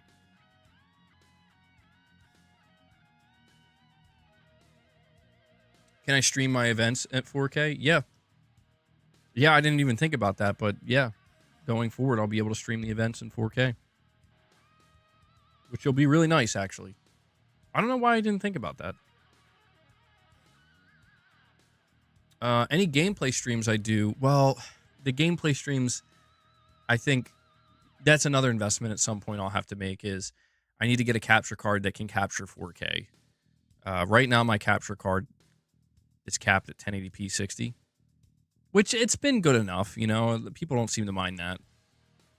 It took me forever to even upgrade to that. But John B says, perfect. I'll put you on the 4K TV. There you go. Yeah, bro, if I open a P.O. box, is somebody going to send me a Shure microphone? There you go. Make it nice and easy. We should do that. We should. But, guys, I just saw that we are past the 3-hour mark. I'm going to wrap up the stream here for now, okay? I'm sure you've noticed there's been a dearth of members content recently. Just taking a little bit of a break with that. We'll be coming back. We take the occasional breaks with some members content just so I don't, burn out with the streaming here. But this will be a good place to wrap it up. That 3060 is also starting to get long in the tooth. Yeah, I'm gonna have to upgrade to the 5090, bro. No joke, most event streams look like ass on a 4K TV. Yeah, streaming the streams tends to do that. Check the Rode and Crom mics. I appreciate the suggestions, guys. Yeah, at some point I'll look into it. But that does it for today's stream. Before I sign off, though, I want to extend a massive thank you to the community here. We hit 100 members today, which is incredible. Honestly, I was not expecting that. I come into these streams striving to hit 25 members, 30, 35, and I'm more than satisfied with that and very thankful for that. And then sometimes we have streams like this where you guys go above and beyond. And so I just want to extend a massive thank you to everybody who dropped membership gifts, anybody who helped feed the beast, and anybody who dropped any super chats or direct donations. I can only do what I do here thanks to you guys. And I like being able to do this. It's awesome. And yeah, stuff like this is also what should in the future allow me to make more investments into the channel as well. So also want to give a shout out to Devil Shooter. He does the timestamps for the streams. So if you guys catch him in the comments, make sure you give him some thanks, show him some love. I know he appreciates that. He does a great job with those timestamps. And before we sign off here, we have Pushing Polygons coming in, dropping another membership gift for you guys. He drops a single gift to bring us to 101. He pushes us truly over the edge here. 101. Love to see it. Pushing Polygons, thank you so much, buddy. Thank you. Appreciate it.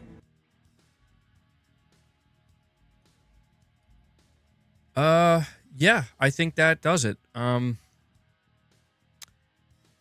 wait, hold on. See, that's why I wanted to wait a moment, because John B comes in and drops another membership gift. These guys are getting a little single train going here at the end. John B. I appreciate that, bro. Thank you. 102.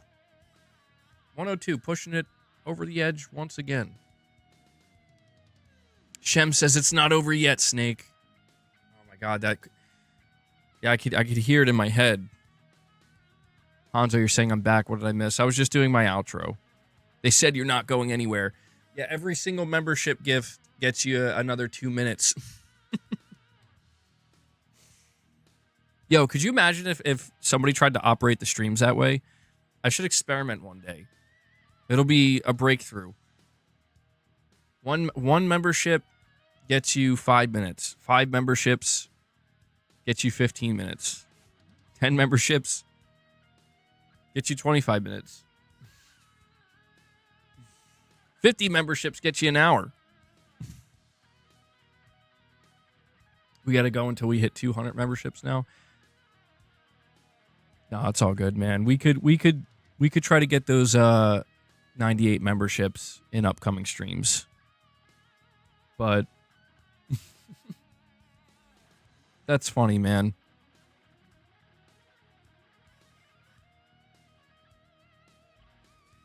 I mean, a 50-90, bro. Maybe in the long term. Maybe in the long term. Gaming Survivor says it sounds like OnlyFans. Oh, geez. Well, I think we had some good conversations today. We talked about the PS5 Pro. We talked about Assassin's Creed Shadows. We talked about, we talked about a couple of bonus topics. We were talking about Saros, some PlayStation Studios discussions. We talked about Dark Outlaw games for a little bit. We talked about GTA 6. So I thought we had some good discussions today. It does seem like right now things are a little bit tamer, a little bit quieter, which I think is relatively normal in the month of March, where a lot of fiscal years are closing out. And once we get into like April and May, things are usually in April and May, things tend to heat up very quickly. And this year, this spring and summer is when some big shit usually starts to go down. And I'm really curious to see, specifically with this spring and summer, what it's going to look like, because there are some, I think, big things on the horizon. But all right, guys, I think this is a good place to end it. Pushing Polygons, John B. Thank you guys for dropping a couple of membership gifts at the end here. The only other thing I'm going to ask you guys to do as you're heading out is be sure to hit that like button to help the stream. And if you didn't, go check out the news video that I released earlier today. And we should be back here tomorrow with some new content. We should have another stream. We should have another video, so on and so forth. So please enjoy the rest of your day. And with that, I will catch you guys in the next one. By the way, also want to throw this out here before I end it.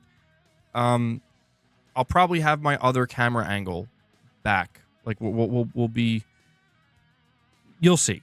Anyway, I'll catch you guys in the next one. Till then, take care, everyone.